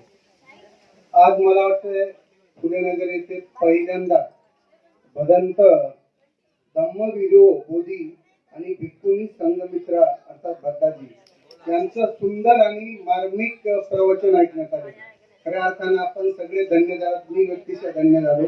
आणि आपल्या रसाळवाणीने आणि ते भिक्खुनी, मला वाटतं विदर्भातली रसाळवाणी आहे, त्या वाणीने फार आपण मंत्रमुग्ध केलेलं बुद्ध तत्वज्ञान घेऊ. तर इथं घ्या ना, पाण्याच्या बाटल्या 2-3 आणायच्या असतात. बरं, आतापर्यंत आपण एवढं जीवनाचं तत्वज्ञान ऐकलेलं आहे, आपण ते अंगीकारणार आहोत. आता फक्त 15-20 मिनिटात जे दिवंगत कृष्णबाई सावंत यांच्या सहवासात सानिध्यात त्यांचे नातेवाईक आपण आलेलो आहोत. हळूहळू हळू बोला. तर आपण त्यांच्या सानिध्यातल्या काय आठवण सांगणार आहोत. त्या दिवशी कृष्णाबाईचे भाचे आमचे मित्र किशोर शेळके फार भावनिक बोलले आणि जुने डोंबिवली मधले निवासी आणि त्यांचा आणि कृष्णाबाईचा मला वाटतं माहेरापासूनचा ओळखी आमचे बौद्धाचार्य बाबूराव नवसागर साहेब आहेत, इथले माणिकराव गोरे आहेत, प्रभाकर मोरे आहेत, किशोर शेळके आणि अध्यक्ष ज्ञानदेव गायकवाड साहेब तसेच भुतळे साहेब आहेत. तर मला वाटतं आपण 10-15 मिनिटासाठीच दिवंगत कृष्णाबाई सावंत यांच्या आठवणी ऐकण्यासाठी आपण नक्कीच शांततेचं सहकार द्या अशी एक नम्र सूचना. तर मी या 4-5 जणांची नाव यासाठी घेतले प्रातिनिधिक स्वरूपात आणि अजूनही पाहुण्यांपैकी ज्यांना कोणाला काही दिवंगत कृष्णाबाई सावंत यांच्या आठवणी आपल्या समोर बोलायच्या असतील तेही बोलू शकता. अगदी 2 मिनिटात सुद्धा तुम्ही 10 वर्षाच्या आठवणी सांगू शकता. तर मी जास्त वेळ घेत नाही. अध्यक्षांच्या अनुमतीने आदरांजली सभेचा हा कार्यक्रम सुरू करतो. मला वाटतं बौद्धाचार्य बाबूराव नवसागरे साहेब सर्वप्रथम बोलतील. या आणि कुणी इथं आल्यानंतर पुन्हा आदर्शांना वंदन करण्यात वेळ घालू नका. आपण हात जोडले तेव्हा सामुदायिक वंदन केलेलं आहे. तो वेळ आपल्याला टाळता येतो. लगेचच आपण 2 मिनिटं बोलायला सुरुवात करायची.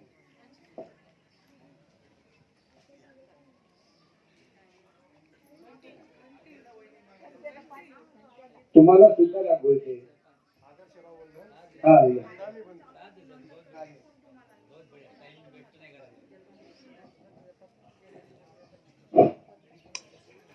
जगावा शांततेचा मार्ग दाखविला हे जगदवंदनीय जगद्गुरु भगवान गौतम बुद्ध भारतीय राज्यघटनेचे शिल्पकार भारतरत्न डॉक्टर बाबासाहेब आंबेडकर यांना पंचांग प्रणाम. तसेच भारतीय बौद्ध महासभा दी Buddhist society of India Dombivli शाखा पश्चिम आणि पूर्व ही शाखा शांततेच्या रूपाने आम्ही हा कार्यक्रम जे घेतलेला आहे.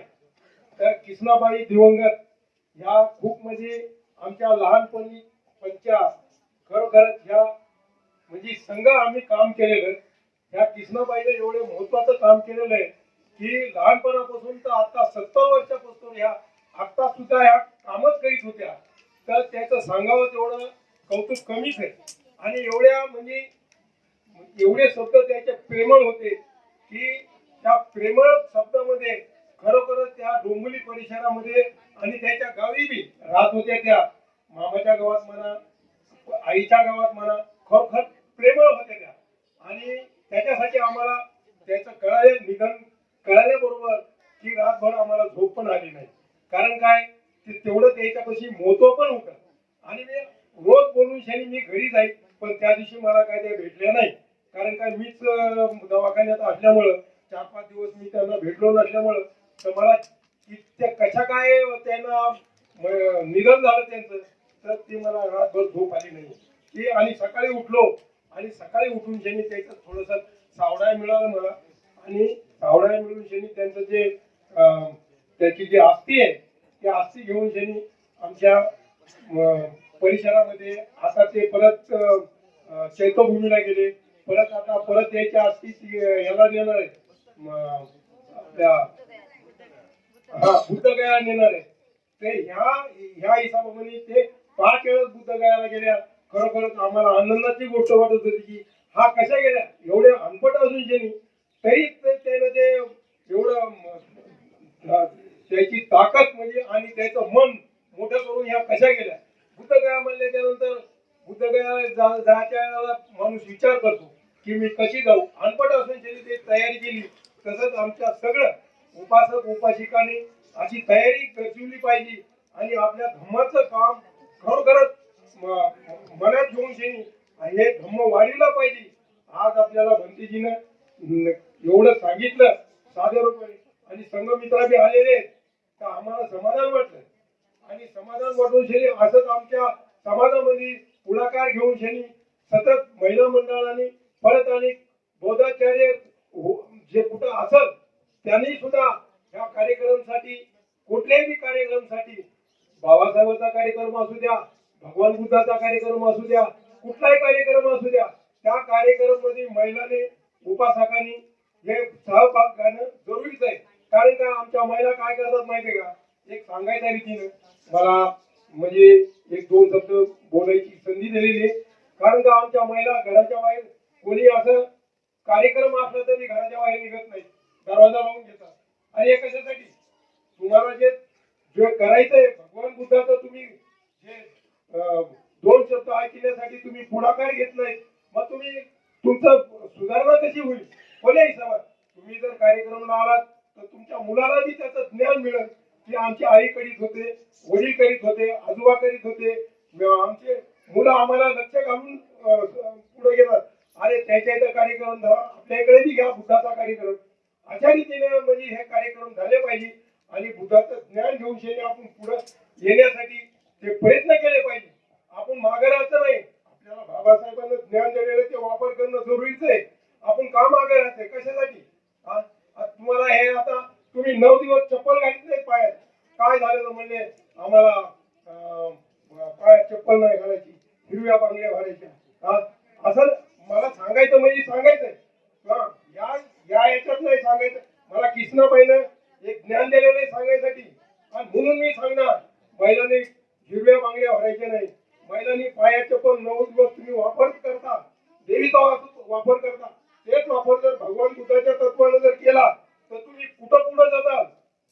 आणि काय म्हणून तुम्ही पुढे निघाल्याच्या नंतर तुम्हाला कोण अडवणार आहे कशासाठी अडवणार आहे. म्हणून मला 2 शब्द मी जास्त बोलत नाही पण खरोखरच मी सांगतो त्या रीतीनं संघमित्रा आणि आमचे बंदी जे आलेले आम्हाला ज्ञान देण्यासाठी मला कोणी यायला किती बी जर हानमार केली मी घाबरणार नाही. का मला बाबासाहेबांना ते खूप महत्व दिलेलं आहे. मी ते सांगणार एवढं बोलून मी कृष्णाबाई यांना श्रद्धांजली वाहतो आणि बंदेजीला वंदामी बंदे आणि सर्वांना जय भीम करतो आणि माझे 2 शब्द समजतो. जय भीम. नवसागर साहेबांनी कमी वेळात जास्त उपदेश केलेला असं म्हणायला हरकत नाही. आपण मागे पुढे त्यांना नेहमी ऐकणार होतो. तर मी गोरेमामा आपल्या विभागातील ज्येष्ठ नागरिक आहेत गोरेमामा हे अगदी थोडक्यात आपली शब्दसुमनांची आदरांजली आहे. हो, त्यानंतर किशोर शेट्टी अगदी थोडक्यात आपण बोलू. या गोरेमामा. हा,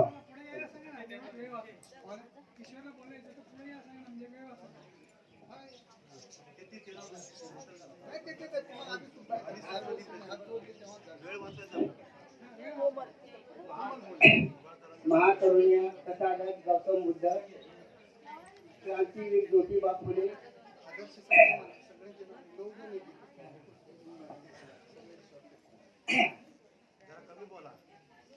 एकोणीसशे 75 ला आम्ही जेव्हा डोंबिवलीत आलो तेव्हा त्याच दिवशी आम्ही यांच्याकडे मुक्काम आलो होतो. बाईकडे मुक्काम आलो होतो. आम्हाला काही माहित नव्हतं डोंबिवली कुठून काय, नवीनच आलो म्हणून म्हणून आई म्हणजे आईचं महत्व काय आहे. मी एक आईची गोष्ट सांगतो. एक आई म्हणजे आईची माया मोठी पहाडासारखी, एखाद्या डोंगरासारखी, म्हणून आईला महत्व आहे. आईच्या मायेची तुलना कोणी करू शकत नाही. म्हणून एक डिलिव्हरी करता बाई डिलिव्हरी ते यज्ञ होऊ लागल्या तर ऍडमिट केलं डॉक्टरकडे ऍडमिट केलं तर ट्रीटमेंट चालू केली डॉक्टरनं ट्रीटमेंट चालू केली. मग आलं त्या नवऱ्याला विचारायला, साहेब हा दोनापैकी मी एकालाच बसू शकतो, कोणाला, आई किंवा बाळ. तर नवरा म्हणतो की साहेब मला बाळाची गरज नाही, मला माझी बायको पाहिजे. मग तिचे आई वडील आले त्या मुली बाईचे. तर त्या डॉक्टर ते आई वडील सांगते डॉक्टरला, डॉक्टर आमचे बाळाची आम्हाला गरज नाही, आम्हाला आमची मुलगी पाहिजे, बाळ नको. बाई मरणाच्या दारात उभी राहिलेली, दोन्ही हात जोडून म्हणती, डॉक्टर मला मर द्या पण माझ्या बाळाला वाचवा, माझ्या बाळाला वाचवा. अशी आईची माया असते. म्हणून मला एकच म्हणून आई काय म्हणते, बाळ काय म्हणते, आई तू सोडून गेली साथ, आमचे दर्यात बुडाले जहाज. सारा देश पाहतो फिरून, बाबा आई भेटेल का आम्हा येऊन, आई तू भेटशील का आम्हा येऊन, कुठे कुठे पाहू तुला आज, आमचे दर्यात बुडाले जहाज. आई म्हणून आज कुणाला हाक मारू, आई म्हणून कुणाला हाक मारू, मला कोण म्हणील लेकरू, मला कोण म्हणील लेकरू. आम्ही आई तुझ्या विना आम्ही पोरके झालो आज, आमचे दर्यात बुडाले जहाज. एवढं बोलून कृष्णाबाई दौलतराव सावंत यांना भावपूर्ण श्रद्धांजली वाहून मी इथे संपवतो. जय हिंद. आदरणीय माणिकराव गोरे साहेबांनी त्यांच्या इथं आल्याच्या ज्या आठवणी आणि आईविषयीचं जे अगाध प्रेम आहे अगदी 2 ओळीच्या कवितेमध्ये त्यांनी विशेष केलेलं आहे. यानंतर दिवंगत कृष्णाबाई सावंत यांचे भाचे आमचे स्नेही किशोर शेळके अगदी थोडक्यात आदरांजली बोलतील.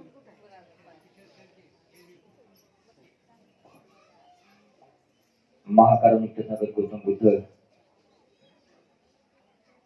भारतरत्न डॉक्टर बाबासाहेब आंबेडकर आणि आज आपण इथे ज्या कार्यक्रमासाठी जमलेलो आहोत, माझ्या आत्या कृष्णाबाई यांना आदरांजली वाहण्यासाठी त्या सर्वांना सर्वप्रथम मी आदरांजली वाहतो.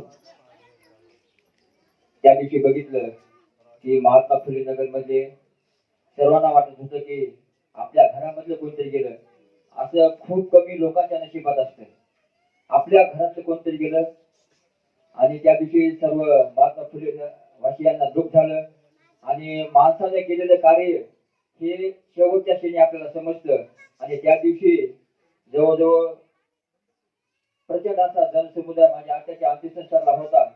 माझी आत्या म्हणजे कसं मायेचा पाझर. तिने फक्त आपल्या कुटुंबाचा विचार कधीच केला नाही.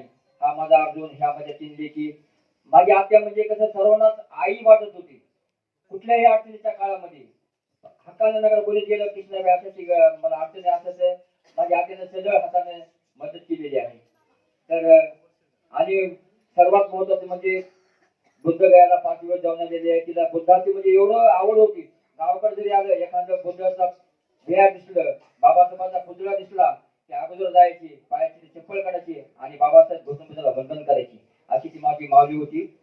आणि आज बघा अशीच होती. तिला काही म्हणजे शिक्षण नव्हतं, काही नव्हतं. नागपूरला गेली पुस्तक आणायची. आपण काय करतो बागडे आणतो, कुठं काय जगाला खेळणं आणतो, भावली आणतो, पण तिला तसं कधीच केलं नाही. ह्या माझ्या जगरांना नाही पुस्तक आणायची, यांना ही करायची. आता याच्यावरच बघा हे महाकाल तथा गौतम बुद्धाची इथं पुतळा आहे. आणि हे बघा इथं राजेश्वरी शाहू महाराज. म्हणजे तिला माहित होतं शाहू महाराज कोण होते, पण तिला माहित होतं की यांना काहीतरी केले म्हणून. छत्रपती शिवाजी महाराज, महात्मा फुले, सावित्रीबाई फुले. आणि हाती म्हणजे कसं आपली शक्तीचं प्रतीक हे अशोक स्तंभ. मग तिला काही घेणे नव्हतं, फक्त तिचे विचार एक महान विचार होते की याने बाबा काहीतरी आपल्या समाजासाठी केलं. मी तर म्हणतो सांगायला सोपं आहे हो. आपण काय करतो जास्तीत जास्त परभणी जिल्ह्यामध्ये जर फोटो पाहिले, फोटो मध्ये फक्त शिवाजी महाराज दिसतील, फोटो मध्ये राजेश्वरी शाहू महाराज दिसतील, पण असे पुतळे मला वाटतं हे फक्त डोंबिवलीमध्ये नाही, परभणी जिल्ह्यामध्ये सर्व पुतळे हे हाती घेते सर्व नका नाही एखाद्याच्या घरामध्ये असतील. म्हणजे एवढी विचार होती माझी आत्या. तर परत एकदा माझी आत्या फक्त शरीराने गेलेली आहे, फक्त शरीरानं. आणि जोपर्यंत नाही आमच्या देवा आहे जोपर्यंत महात्मा फुले नगर माझी तोपर्यंत कृष्णाबाईचं नाव राहील. आणि परत एकदा मी माझ्या आत्याला भावपूर्ण आदर दिला होतो. आणि त्याचं जे स्वप्न राहिलेलं आहे ते अर्जुन पूर्ण करावं. आता आम्ही आमच्या आत्याला अर्जुनच्या रूपामध्ये पाहणार आहोत. आणि अर्जुनचं भाग्य आहे की त्या माऊलीच्या पोटी जन्म घ्यायचा आहे. आणि आत्याचंही नशीब चांगलं आहे की त्यांना अर्जुन सारखा मुलगा आहे. शेवटच्या क्षणापर्यंत डॉक्टरने सांगितलं घेऊन जा. तर अर्जुन त्या दिवशी म्हणला नाही माझी आई नाही 1% डॉक्टर सांगितलं 1% चान्स आहे. अर्जुन गेली रे, आत्या गेली. नाही नाही नाही किशोर थांबू नका, सर्व भक्त म्हणतात. आणि शेवटच्या क्षणापर्यंत यमाच्या असं तावडीतून नका त्याला घेण्याचा प्रयत्न केला नाही. पण हे ते पुढं कोणीच आपलं हे करू शकत नाही. पण तिला सांगितलंय सायकलच्या पाट्यासारखं आपलं जीवन असतं, सुख आणि दुःख. एका साईडला सुख आहे, दुसऱ्या साईडला दुःख आहे. तर असे सर्वांनी नका नाही म्हणजे कृष्णाबाई बद्दल बोला म्हणजे पुस्तक लिहिण्यासारखं आहे. पुस्तक लिहिण्यासारखं मला आता जास्त बोलू शकत नाही. 2 शब्द मी माझ्या आत्याबद्दल बोललेले आहे.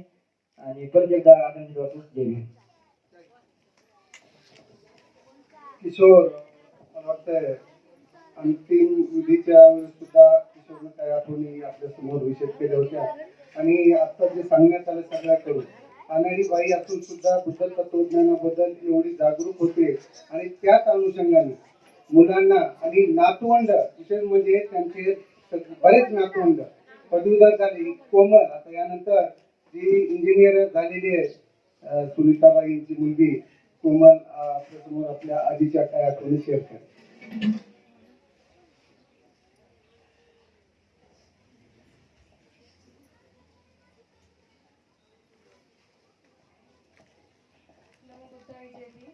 तथागत गौतम बुद्ध म्हणतात की ज्यांना इतरांचे त्रास दुःख दिसत नाही, त्यांच्या इतरांवर प्रेम नसतं, त्यांना इतरांचे त्रास दुःख दिसत नाही. आणि ज्याचं सर्वांवर प्रेम असतं त्याने इतरांचे त्रास दुःख त्यांच्या वेदना खूप दिसून येतात. माझी माय यांना सर्वांचं एवढं प्रेम होतं, सर्वांवर एवढी माया होती तिला की तिला न सांगता इतरांचे दुःख दिसायचं. न सांगता ती सर्वांवर इतकी प्रेम करत होती, सर्वांवर एवढा जीव लावला तिने. खूप सर्व तिचे लेकरं, तिचे नातवंडाचे लेकरं याच्या सर्वांवर खूप जास्त माया केली.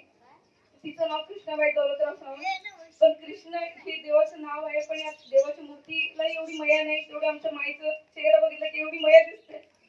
आणि तिने मला लहानपणापासून जे पुस्तक सांगितलं मला एवढं पुस्तक तिने आणून दिलं. जिथे पण जात होती ती सर्व पहिले मला पुस्तक घेऊन येत होती. ते पुस्तक मी तिला वाचून दाखवायचे. या पुस्तकामध्ये काय आहे, रमाबाईचं काय आहे, आंबेडकरांचं काय आहे, मी सगळं वाचून दाखवायचे. ती सगळं इतकं मन लावून ऐकायची की असं वाटतं मायला मी किती वाचून दाखवू आणि ती किती वेळ माझ्यापाशी बसते आणि मी तिला किती सांगू आणि ती ऐकत राहते. तिने आम्हाला एवढं जीव लावलं, एवढं. आम्ही मामाकडे यायचो, रिकामी हाताने यायचो, नेहमी रिकामी हाताने यायचो मामाकडे. पण इथून जाताना 2 हात भरून आमच्या पिशव्या, भाजीपाला, खाऊ आम्हाला काय आवडतं ते सगळं देत होती. ती आम्हाला न कळत एवढे न सांगता आम्हाला पैसे द्यायची. जी वस्तू लागेल ती आम्ही ज्या फक्त वस्तूचं नाव घ्यावं, तिथे पाहिजे ते पाहिजे. माय सलग सलग तिच्या एवढ्या पाया, तिच्या वेदना, तिला एवढा तिच्या शरीराने त्रास होत होता, पण तिने आम्हाला त्याच्या आमच्यासाठी माघार घेतली नाही. जे पाहिजे ते आम्हाला दिलं. ती फक्त एवढी तिची होती की आम्ही खूप शिकावं, खूप खूप म्हणजे सगळे आदर घ्यावं, पुढे जावं. आणि तिच्यासारखं खंबीर ती म्हणजे ती शिकलेली नव्हती, पण तिचं एवढं धाडसी. एखाद्या शिक्षकालाही सांगायची गरज लागते की आपण विद्यार्थ्यांनी हे शिका, हे करा, पण आमच्या माईने कधी आम्हाला काही सांगितलं नाही, शिकवलं नाही, कारण ती स्वतःच आम्हाला एवढी प्रेरणा होती. तिचं बोलणं, तिचं निरागस प्रेम, तिचा निरागस चेहरा, तिची माया, तिचे शब्द बोलणं आम्हाला असं वाटलं की हेच शिकवण आहे. म्हणजे तिला सांगायची कधी गरज लागली नाही की तुम्ही असं वागा, तुम्ही तसं करा. तीच आम्हाला आदर्श आहे. तिचं वागणं, तिचं प्रेम देणं, इतरांना दुसऱ्यांच्या सुखामध्ये एवढं सुखी होऊन पार्टिसिपेट करायचं, इतरांच्या दुःखामध्ये पार्टिसिपेट करायचं. आता आम्ही सगळेजण इथे आहोत. आम्ही इथून पुढे आम्ही आमच्या माईसाठी सगळेजण सुखामध्ये एकत्र येऊ. इथून पुढे तिने जसं इतरांना दुःखामध्ये मदत केली, सर्वांच्या दुःखामध्ये आम्ही सामील होऊ. आता मी तर कुटुंबाला एवढंच म्हणते की जर का पुनर्जन्म असेल तर मग आमची माई आम्हाला नेहमी दिसावी.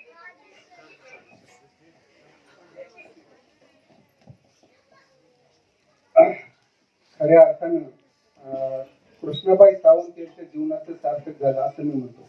कारण त्यांची जी मनातली इच्छा होती त्या नातीच्या रूपात ती संपूर्ण म्हणजे पूर्णत्वात गेली असं म्हणायला. अजूनही बरेच नातवंड शिकलेले आहेत आणि खरोखर हा एक आदर्शाचा सद्गुणांचा ठेवा आहे. तो कृष्णाबाई करून हा पुढे पुढे येतो. महाराष्ट्रात कृष्णा नावाची नदी मला वाटते पश्चिम महाराष्ट्रात, तर त्याच्यावर एक मराठी चित्रपट होता, संत वाहते कृष्णामाई. तर आपल्या बाबतीत असं म्हणता येईल की शांत होती कृष्णाबाई.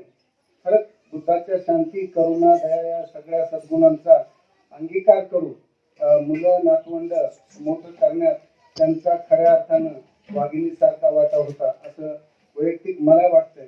जसं आता गोरे साहेबांनी मगाशी सांगितलं तसं म्हणजे पहिल्यांदा आम्ही आल्यानंतर इथं आमच्या घरी सावंत कुटुंबाकडे होतो. मी 26-27 वर्षापूर्वी आलो. तिथं बहुतेक लोकांना जास्त माझी एक दोघांना ओळख होती, बहुतेक लोकांना ओळख नव्हती. परंतु कळलं त्या सावंत कुटुंबाला इथं गायकवाड साहेबांना की हे दुधगावचे आपले पाहुणेच आहेत आणि इथे मुंबईला मार्केट कमिटीमध्ये नोकरीला वगैरे.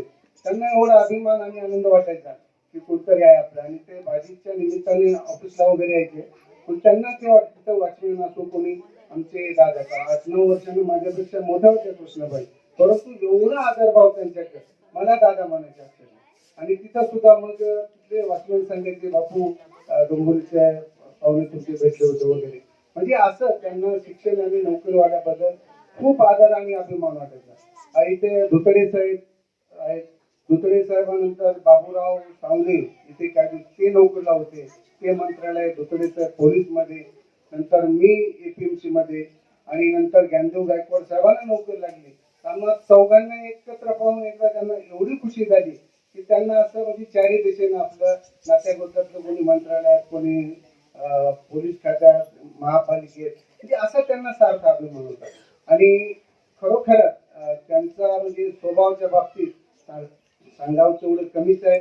आणि माझ्या बाबतीत तो मी तर म्हणतो फार जगावेगळा अनुभव आला. काही म्हणजे थोडं अडचणीच्या काळात मी इथे 1 महिना एकटाच होतो घरी, इथल्या घरी. आणि तेव्हा अक्षरशः मला अजून एक प्रसंग आठवतो. एकदा येळेगावला मी माझ्या मावस बहिणीच्या घरून उपाशी आलेलो आणि त्या अनुषंगाने मला ही जास्त सांगणं महत्वाचं वाटतंय की 1 महिनाभर मला वाटतंय पोरीच्या हस्ते मला एकदा तरी सकाळी किंवा संध्याकाळी कृष्णाबाईनं जेवण आणून दिलेलं, डबा आणून दिलेलं. मला सुद्धा असं वाटायचं आता आपली जुगडी ओळख झाली, फक्त दुधगावचे पाहुणे आहेत वगैरे. म्हणजे एवढा जिव्हाळा, एवढा आदरभाव, म्हणजे पाहुणे आहेत एवढं कळल्यानंतर. म्हणजे असे माणसं फार म्हणजे निसर्गाने दुर्मिळ व्यक्तिमत्व तयार केलेला असतात. आणि हा खऱ्या अर्थाने त्यांचा जो आदर्श गुण आहे तो इतरांनी घेण्यासारखा आहे. म्हणजे आपण म्हणतो एखाद्याचा सद्गुण घ्यायचा, देणाऱ्याने देत जावे, घेणाऱ्याने घेत जावे, घेता घेता एक दिवस देणाऱ्याचे हात घ्यावे. देणाऱ्याचे हात घ्यावून त्याच्या हातात असलेला जो दाणीपणा आहे, त्याच्या हातात असलेला सद्गुण आहे तो आपण अंगीकारणं आणि तशा अर्थानं त्यांना सगळ्यांच्या वतीने भावपूर्ण आदरांजली वाहणं असं मला व्यक्तिशः वाटतं. कोमल खूप म्हणजे मी ते बोललो खऱ्या अर्थानं कृष्णाबाईच्या चिरचित्तात शांती लाभलेली असं मला नक्कीच वाटतं. खूप सुंदर तू तुझ्या आधीचे बालपणापासूनचे अनुभव कथन केले आणि असेच सगळे नातवंड मोठे होत अशी तथागताचरणी प्रार्थना मी माझ्या बौद्ध सेवा संघाचा उपाध्यक्ष या नात्याने आणि पंचायती कुटुंबाच्या वतीने तसेच मी ज्या ज्या संस्थांमध्ये कार्यरत त्या संस्थांच्या वतीने दिवंगत कृष्णाबाई दौलतराव सावंत यांच्या प्रति भावपूर्ण आदरांजली व्यक्त करतो. उशीर झाल्यामुळे मी जास्त काय बोलत नाही आणि पुन्हा एकदा त्यांच्या आदर्श गुणांचा आपण सर्व अनुकरण करावं अशी अपेक्षा व्यक्त करून आदरांजली अर्पण करतो व इथे थांबतो. धन्यवाद. जय भीम. आणि यानंतर अध्यक्ष म्हणून दुसरी सर बरं हा मोरे सर मी तुम्हाला शोधतो प्रभाकरजी मोरे जावई आहे त्यांचे विश्व कल्याणाचा मध्यमार्ग दाखवणारे महाकारुणिक तथागत भगवान व समुद्र भारतीय घटनेचे शिल्पकार बोधिसत्व परमपूज्य डॉक्टर बाबासाहेब आंबेडकर यांच्या विचाराला त्यागाला सेवाविंद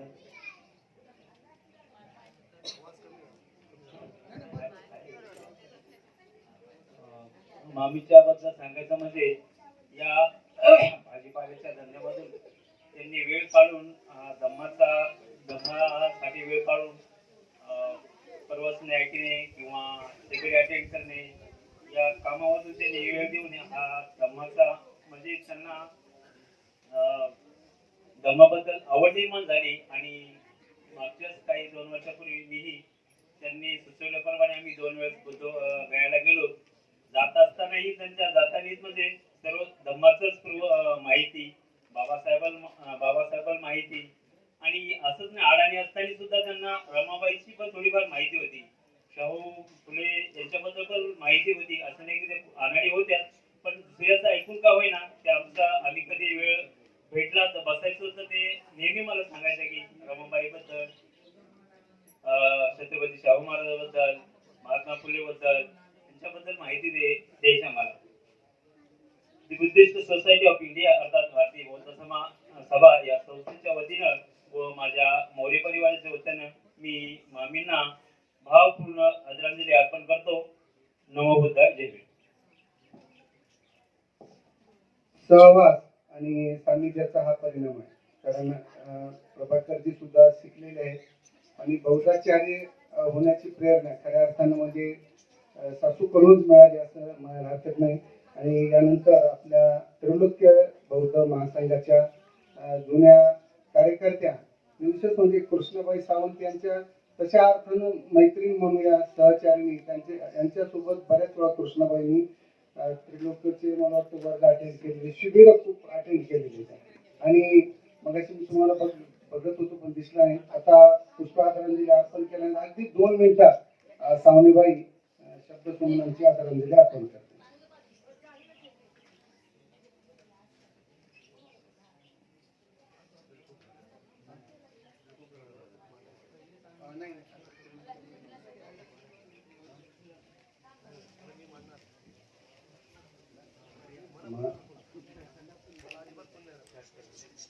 सावनीबाई. सर्वांना मैत्रीपूर्ण जय भीम. नमो बुद्धाय. मी पाठीमाग बसून ऐकत होते पंचांगाने माझं नाव का घेतलं नाही म्हणलं आता काय मला माझ्या मैत्रिणीचे काय शब्द व्यक्त करता येणार नाही म्हणून मी पुढे आले.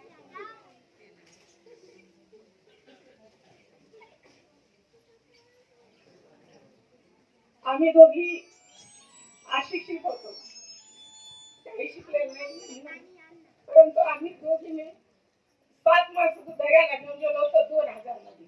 आम्हाला काही माहिती नव्हतं कोणी भंते नाही भिकू नाही कुठली संघटना नाही फक्त आमची दृढ इच्छा बुद्धगयाला जायची. आणि 2000 मध्ये आमच्या बरोबर माझी 2 बहिणी एक भाऊ चुलता माझी आई आम्ही नागपूरून भावाला बोलून घेतला गावात बहिणीला बोलून घेतला आणि मुंबईहून गाडी धरून आम्ही काही माहिती नाही बिहारला जायचं म्हणजे ते बी चालू तिकीटवर बिहारला जायचं म्हणजे आता अंगाला काटा येतो की नको बाबा कारण आता त्याची जाणीव झाली. आमचं काय असं म्हणा तुम्ही की अज्ञान असं आमचं, परंतु ती इच्छा आमची एवढी दृढ होती तिथं जाण्याची ना, आम्ही गेलो चालू तिकीटवर आणि आमचा प्रवास इतका सुखदायक झालाय. आम्हाला ना कुठल्या धर्मशाळेची गरज पडली ना कुठल्या हॉटेलची गरज पडली, कारण त्यावेळेला आम्ही 2000 मध्ये ना जिथं असं वरती आतमध्ये बुद्धांचे जे बोधी विहार आहे त्याच्या भोवती जागा राहिला, आम्हाला तिथं अगदी जायला त्यावेळेला परवानगी होती, म्हणजे खुलत होतं त्यावेळेला. त्याच्यानंतर तो बॉम्बस्फोट झाल्याने एवढे कायदे तिथं लागू झाले. नाही का अगोदर खुलं होतं. आम्ही तिथं रोज राहायचं, आधी प्रायव्हेट बस आहे ते जवळचे स्थान बघून यायचं आणि आमचं सामान तिथंच राहायचं. बाजूला बाथरूम होते, आम्ही तिकडे आंघोळी करायचं आणि आम्हाला जेवणाचं म्हणलं तर फक्त 12 रुपयाला जेवण होतं तिथं. 12 रुपयाला 2-3 फुलके भात भाजी असं भेटायचे. आम्ही खाऊन तिथं नेलेलं संख्या माणसाचं खूप असं आनंदानं, कारण आम्ही बौद्ध पौर्णिमेला गेलेलो होतो आणि बौद्ध पौर्णिमेला आम्ही एवढं दर्शन सुंदर घेतलं आणि तिकडून येतानाही आमचा प्रवास खूप छान झालेला आहे. त्यानंतर 2006 मध्ये मी त्रिरत्न बौद्ध महासंघाच्या सानिध्यात असल्यामुळे आम्ही 2006 मध्ये 10 दिवसाचं धम्म शिबिर केलं बुद्धगयाला आणि त्या माझ्या बरोबर होत्या. त्याने ते सर्व धम्म वातावरण बघून त्यांचा अत्यंत माझ्यावर विश्वास होता. माझ्या बद्दल कोणी काय बोललं ना ते विश्वास मानत नव्हत्या. नाही, त्या तशा नाही. सरस्वती बाई म्हणले की त्याची मी जीव का प्राण होते आणि त्या सुद्धा मला होत्या.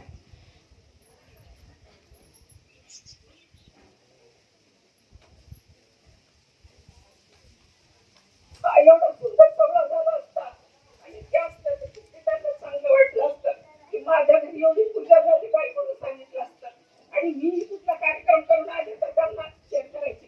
तुम्ही आधी आता त्यांच्या आजारानं दुकान येता येतं नव्हतं, पण मी जिथे जाय तिथे त्याला घेऊन मी सांगायची की असा असा कार्यक्रम झाला, कोणत्या धर्माचार्याने प्रवचन दिलं ते सांगायचे. त्यांना इतकं बरं वाटायचं. आम्ही असं एकत्र बसलो तर कोणाची साडी निंदा केली नाही, फक्त ही कोणाचं सुख दुःख झालं तर शेअर केलं आणि मनमोकळं आम्ही आमचं परिवाराचं सुख दुःख व्यक्त केलं. आम्ही नाते गोष्ट सांभाळले, त्याच्या पलीकडे जाऊन आमची मैत्री खूप सांभाळली आम्ही आणि आजची माझी मैत्री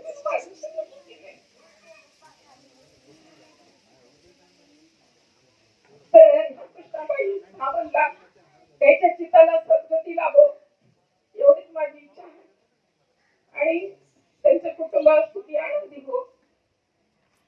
त्यांनी त्याच्या आईच्या धम्माच्या याच्यावरती त्यांना पावलानं चालावे एवढंच मी म्हणते. माझं खूप मन भरून येत आहे, कारण मला शेअर करायला माझे पैसे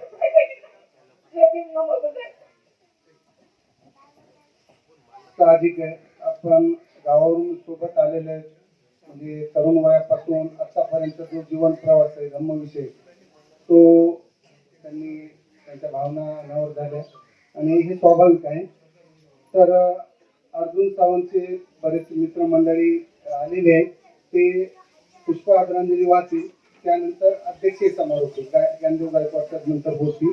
अर्जुन त्यांना बोलूया. बरेच राजकीय सामाजिक कार्यकर्ते किंवा अर्जुनचे काही स्नेही आलेले दिवंगत कृष्णाबाई सावंत यांच्या प्रतिमेला पुष्पांजली अर्पण करून ते गेल्यानंतर अध्यक्षीय समारोप ज्ञानदेव गायकवाड सर.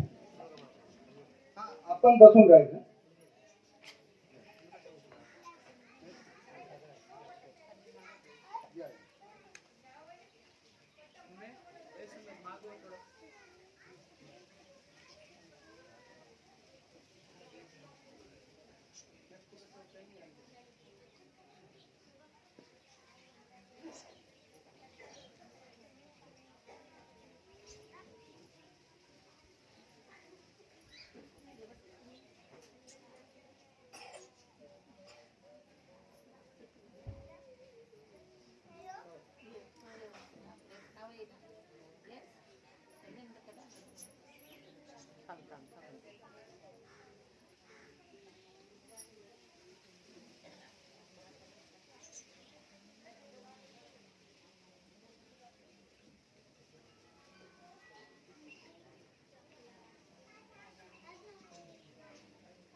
नवसागर ताई ही भारतीय बौद्ध महासभेचं काम करतात आणि अगदी थोडक्यात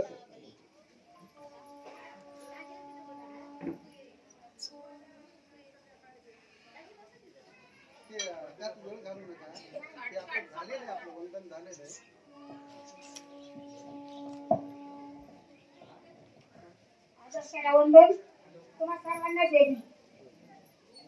तर आम्ही जेव्हा 1971 इकडे आलो तर आमच्या संग त्यांचे भाऊ होते.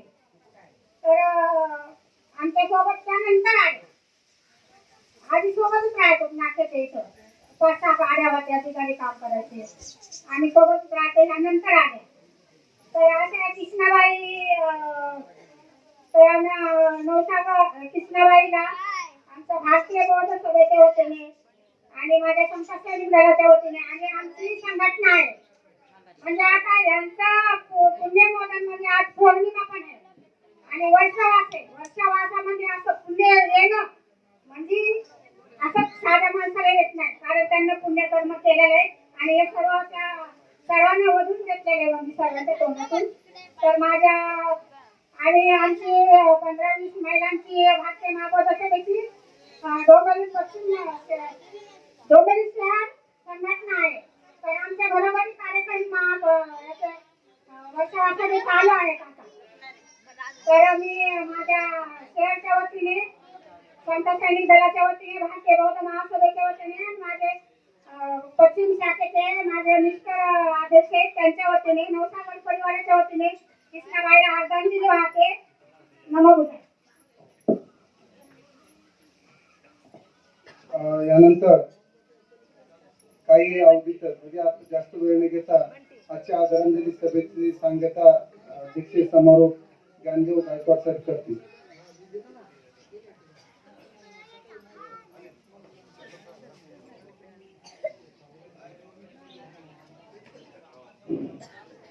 महाकारुणिक तथागत गौतम बुद्ध परमपूज्य बोधिसत्व भारतरत्न या भारताचे राष्ट्र निर्माते विश्वनिर्माते विश्ववंदनीय डॉक्टर बाबासाहेब आंबेडकर यांच्या प्रतिमांना आचारांना विचारांना मनोभावे त्रिवार वंदन व तसेच कालकथित कृष्णाबाई सावंत यांना दृढ अंतःकरणाने वंदन व ते उपस्थित असलेल्या भिक्खू संघालाही माझं वंदन. आज आपण ज्या कारणासाठी इथे जमलेलो आहोत, आपण सर्व अतिशय दुःखात आणि जड अंतःकरणाने या कार्यक्रमात सहभागी आहोत. आणि भंतेंनी जे प्रवचन दिलं हे जग सर्वाय अनित्य आहे, या अनित्यतेतून या जगाची निर्मिती झालेली आहे तराजूचं उदाहरण त्यांनी दिलेलं आहे. आणि ज्याला जन्म आहे त्याला मृत्यू आहे हे निश्चित आहे. परंतु जन्माला आल्यानंतर कृत्य काय करावं, कार्य काय करावं, कर्म काय करावे याची शिकवण प्रत्येकाला दिलेली आहे आणि ती शिकवण आई वडिलांकडून मिळते. याचबरोबर कृष्णाबाई दौलत सावंत या माझ्या दोन्ही नात्याकडून आहेत. बहिणीकडून बहीण पडतात, आईकडून मावशी पडतात. एवढं असून देखील मगाशी पंचांगी साहेबांनी सांगितलं की शिकलेल्या व्यक्तींबद्दल त्यांना भयंकर आदर होता. आदर यासाठी होता की शिकलेल्या व्यक्तींकडून काहीतरी ज्ञान मिळतं, काहीतरी शिकायला मिळतं, काहीतरी ऐकायला मिळतं, चांगल्या गोष्टी ऐकायला मिळतात. त्यांना प्रवचन ऐकायची एवढी म्हणजे संधी जिथे कुठं नसतं तिथं संधी निर्माण करायचा त्यांना एवढी आवड होती त्या गोष्टीची. घरामध्ये देखील टीव्हीवरती आज युट्यूबवर कोणी काही बघत असेल, परंतु बाई फक्त आणि फक्त युट्यूबवर फक्त गौतम बुद्धाची प्रवचन ऐकत होत्या आणि गौतम बुद्धाची गाणीच ऐकत होत्या. असं माझ्या दृष्टीतलं एकमेव उदाहरण असेल की सकाळी आल्यानंतर, दुपारी आल्यानंतर किंवा संध्याकाळी जाता नाही टीव्हीवर काय लावलं, इंटरनेटवर तर फक्त युट्यूब लावून प्रवचन ऐकणार, बाकी काय ऐकणार नाही, कुठे ऐकणार, गाणे ऐकणार. आणि एवढी जे कर्म होते त्यांचे अनाडी असून, अशिक्षित असून एवढे उच्च विचार असे की आता अनेकदा आता इथे उल्लेख झाला फक्त बौद्धगयेला 5 वेळेस गेले. बौद्धगयेला 5 वेळेस गेले नाही तर दीक्षाभूमीला अनेकदा गेले, चैत्यभूमीला तर अगणित गेल्यात. आणि मी त्याचा साक्षीदार आहे, मी स्वतः सोबत असायचो. दीक्षाभूमीला गेल्यानंतर, चैत्यभूमीला गेल्यानंतर किंवा बुद्धगयाला गेल्यानंतर घ्यायचं काय तर बाकीच्या वस्तूला प्राधान्य न देता पहिलं पुस्तक घेणार. मी जे पुस्तक घेईन तेच पुस्तक ती घेणार. मी म्हणतो बाई तुझ्याकडे कोण वाचणार एवढे पुस्तक? नाही, कोणीतरी वाचतील ना लेकरं. तेव्हा हे लहान लहान मुलं होती. अर्जुनची पोरगी वाचन, कोमल वाचन, करिश्मा वाचते, नंतर लेकरं मोठे झाल्यानंतर नंतर ती वाचतील. पण नंतर मोठे होतील तेव्हा वाचतील. पण आता घेऊन जायचं. एकदा मी धनंजय कीरांचं, डॉक्टर बाबासाहेब आंबेडकरांचं चरित्र घेतलं दीक्षाभूमीमध्ये. आता त्यावेळेस त्याची किंमत म्हणजे जास्तच होती त्यावेळेस. पण बाईला मी म्हटलं की तू हे पुस्तक घेऊ नको, तुझ्या घरी एवढं वाचणारं कोणी नाहीये. या मुली तेव्हा लहान लहान होत्या. तर दूरदृष्टी बघा, नाही हे पुस्तक असू दे, त्या जेव्हा मोठ्या होती तेव्हा वाचते. पण मी पुस्तक घेतलं म्हणजे तिने ते पुस्तक घेतलंच. आता एवढं मोठं बाबासाहेबांचं चरित्र आणि लहान लहान मुलांना कळणार नाही माझा उद्देश असा. पण तिचा उद्देश वेगळा. जेव्हा मोठे होते तेव्हा मला कोण घेऊन देईल हे पुस्तक? आता तू सांगतोस म्हणून घेते, नंतर मला कोण सांगल? तू जे घेतोस तेच मी घेणार, म्हणून ते पुस्तक तेच घेणार. आता त्यांनी किती वाचलं किती नाही वाचलं, जे वाचलं ते मला कोमलच्या बोलण्यातून स्पष्ट जातं. आणखी एकदा बोधगयेला थेरी गाथा मी पुस्तक घेतलं. आता थेरी गाथा हे भिकुनींचं आहे आणि तिला मी म्हटलं ते म्हणे मलाही घ्यायचं ते पुस्तक. म्हटलं बाई हे फार याच्यामध्ये पाली शब्द आहेत आणि अवघड आहे, हे मुलांना समजत नाही. नाही म्हणे तू घेतलास ना, ते तेव्हा जेव्हा हे मोठे होते तेव्हा त्यांना कळलं. आता हे मुलं किती वाचतात आणि किती नाही मला हे माहिती नाही, परंतु त्यांनी वाचलं पाहिजे. आणि वाचून इथं प्रकट व्हायला हवं होतं. ते ज्या दृष्टीने प्रकट व्हायला पाहिजे होतं, तिचा जो दृष्टिकोन होता त्या दृष्टिकोनातून तिने जी पुस्तकं घरात आणलेली आहेत आणि ती कशी ठेवली मला माहिती, पण त्या दृष्टीनं व्यक्त होताना फक्त एक मुलगी अनाथ सोडली तर बाकी कोणी दिसलं नाही. ही थोडीशी उणीव मला जाणवली की असं व्हायला नको. तुम्हाला जर आईचं आजीचं जर कर्म, आजीचे जे उपकार जर फेडायचे असतील तर तिने जे घरात पुस्तक आणलेली ती पुस्तकं तुम्ही वाचा आणि ते वाचून तुम्ही मोठे व्हा. त्याच्यामध्ये तुमच्या आजीचे उपकार भेटतील असं मला वाटतं.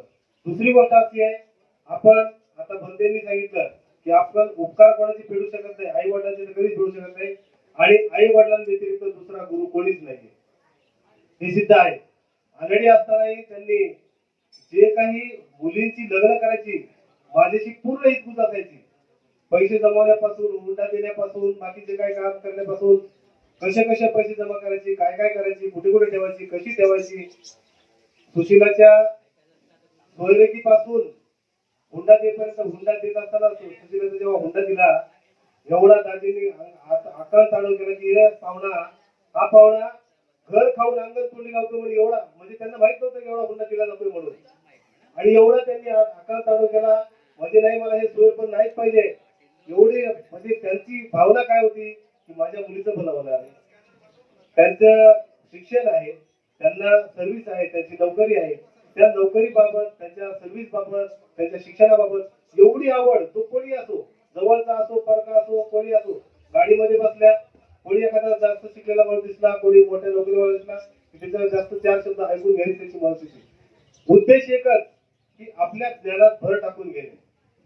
हा जर तुम्हाला त्याचा जर उपकार खरंच फेडायचे असतील त्या पद्धतीने त्यांनी जी काही एवढी काही पुस्तकं आणली, मला माहिती ती कोणती कोणती पुस्तकं ती घरात आणलेली आहेत.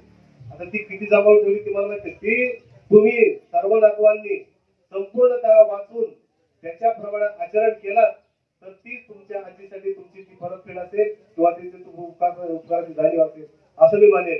तथागत गौतम बुद्धांचा जन्म हा एवढा राजकुमार असून देखील त्यांचा जन्म घराच्या बाहेर वनामध्ये सूर्यास्ताच्या वेळी, सूर्य प्रकाशात, उगवत्या सूर्याच्या प्रकाशात एका झाडाखाली झालेला आहे.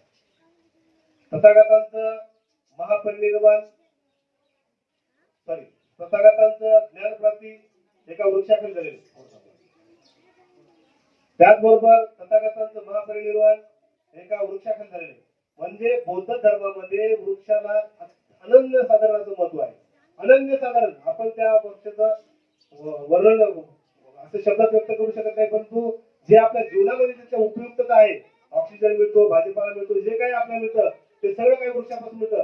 म्हणून आपल्या सर्वांना जी मुलं मुली, 3 मुली 1 मुलगा, तुम्हाला एक विनंती आहे की तुमच्या आईच्या स्मरणार्थ तुम्ही प्रत्येकाने एक झाड, त्यांचं जे शेत आहे बिरकेल ठिकाणी यांचं शेत आहे, त्या शेतामध्ये तुम्ही स्वतः प्रत्येकाने एक झाड लावा.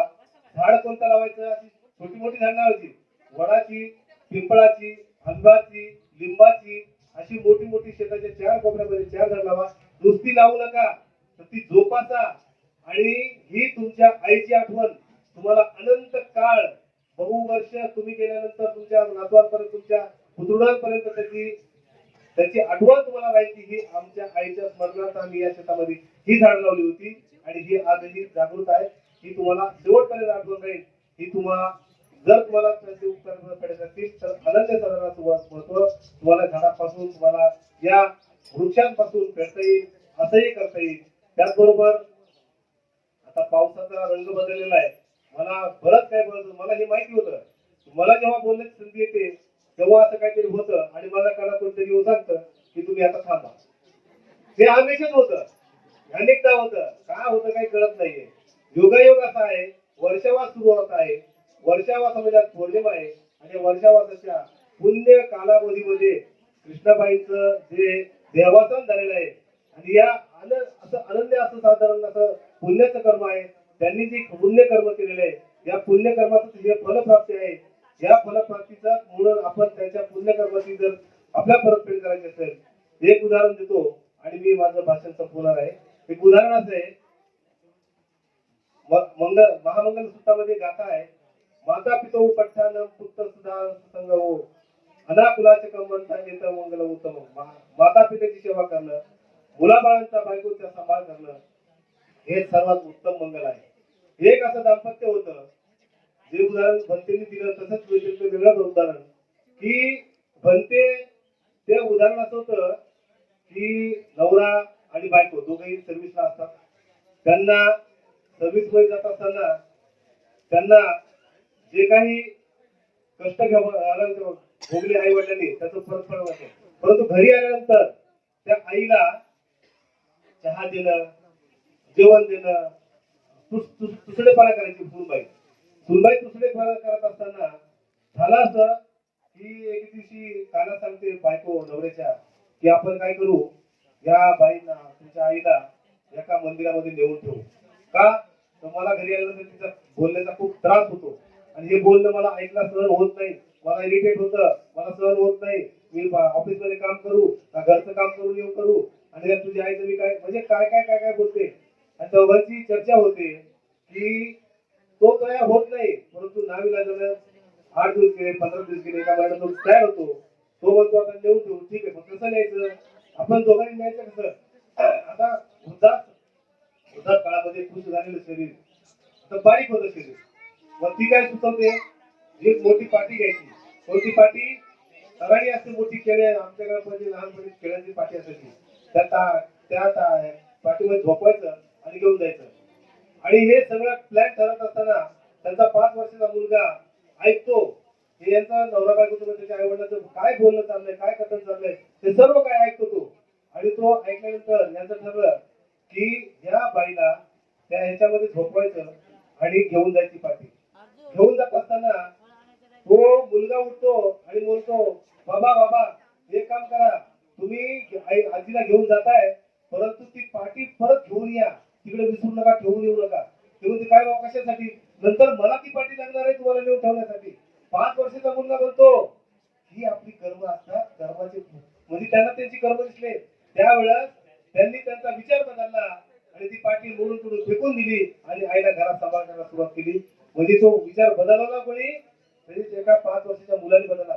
जसं तुम्ही कर्म कराल तसं तुम्हाला फळ देतं.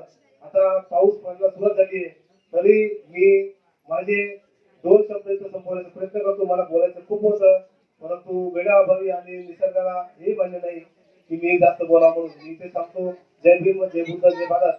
परत मी माझ्या कुटुंबियाच्या वतीने, गायकवाड परिवाराच्या वतीने व बौद्ध सेवा संघाचा अध्यक्ष या वतीने माझ्या बहिणीला कृष्णाबाईंना जड अंतकरणाने आदरांजली वाहतो. इथेच थांबतो. जय भीम, जय बुद्ध, जय भारत, जय संविधान. सॉरी, म्हणजे तशी माझी इच्छा नव्हती, परंतु माझं ऐकत नाही म्हणून पोलिसांकडून मला काय सांगावं लागलं. म्हणजे तसे अडचण नाही. पण खरोखर आज ज्ञानवर्धक अशी माहिती मिळाली. पूज्य भंते आणि भिक्खूंनी यांनी सुद्धा खूप चांगले विश्लेषण केलेलं आहे. गायकवाड साहेबांनी सुद्धा त्यांचा अभ्यास आहे, परंतु निसर्ग थोडा बदलल्यामुळे थोडक्यात आपल्या पाणी पडू नये चांगल्या म्हणजे धम्म चिवरदान वगैरे म्हणते आधी सरनत घेऊया. चिवरदान तुम्ही म्हणत सरनत. आता पुन्हा एकदा भंतेकडे मी माहिती देतो. आपण सरनत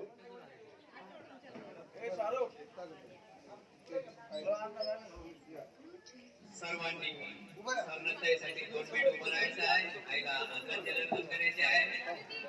सर्व शांत मताने आपण सर्वांनी उपासिका आत्महत्या उपासिका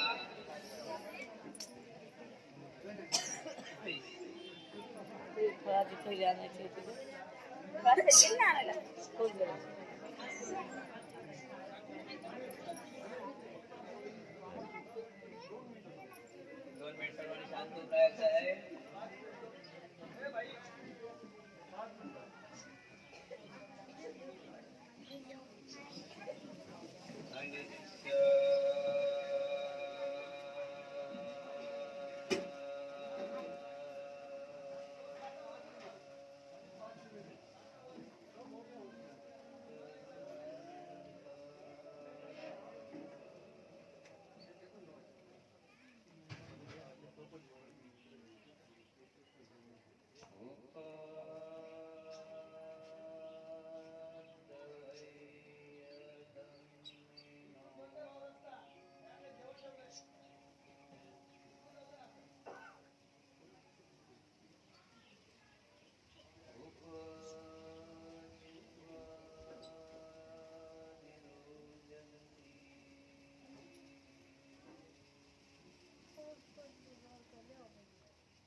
शरणं बुद्धो मे शरणं वरं एकेन सत्यवचेन होतु मे जयमङ्गलम्. भक्ति मे शरणं धम्मो मे शरणं वरं एकेन सत्यवचेन होतु मे जयमङ्गलम्. भक्ति मे शरणं संगो मे शरणं वरं एकेन सत्यवचेन होतु मे जयमङ्गलम्. साधु साधु साधु नमामि धम्मं नमामि संघं नमामि. अर्जुन हे अर्जुन या ठिकाणी शिवदान होणार आहे. वर्षावर सुरुवात आहे. ज्यांना कोणाला या दानामध्ये सहभाग घ्यायचा त्यांनी अर्जुन हे अर्जुन आपण आहे त्या ठिकाणी 1 मिनिट उभं राहू. अर्जुनला बोलवा. जेवणाचं कुठे कुठे ठेवलं जेवण? नाही, पाऊस यायला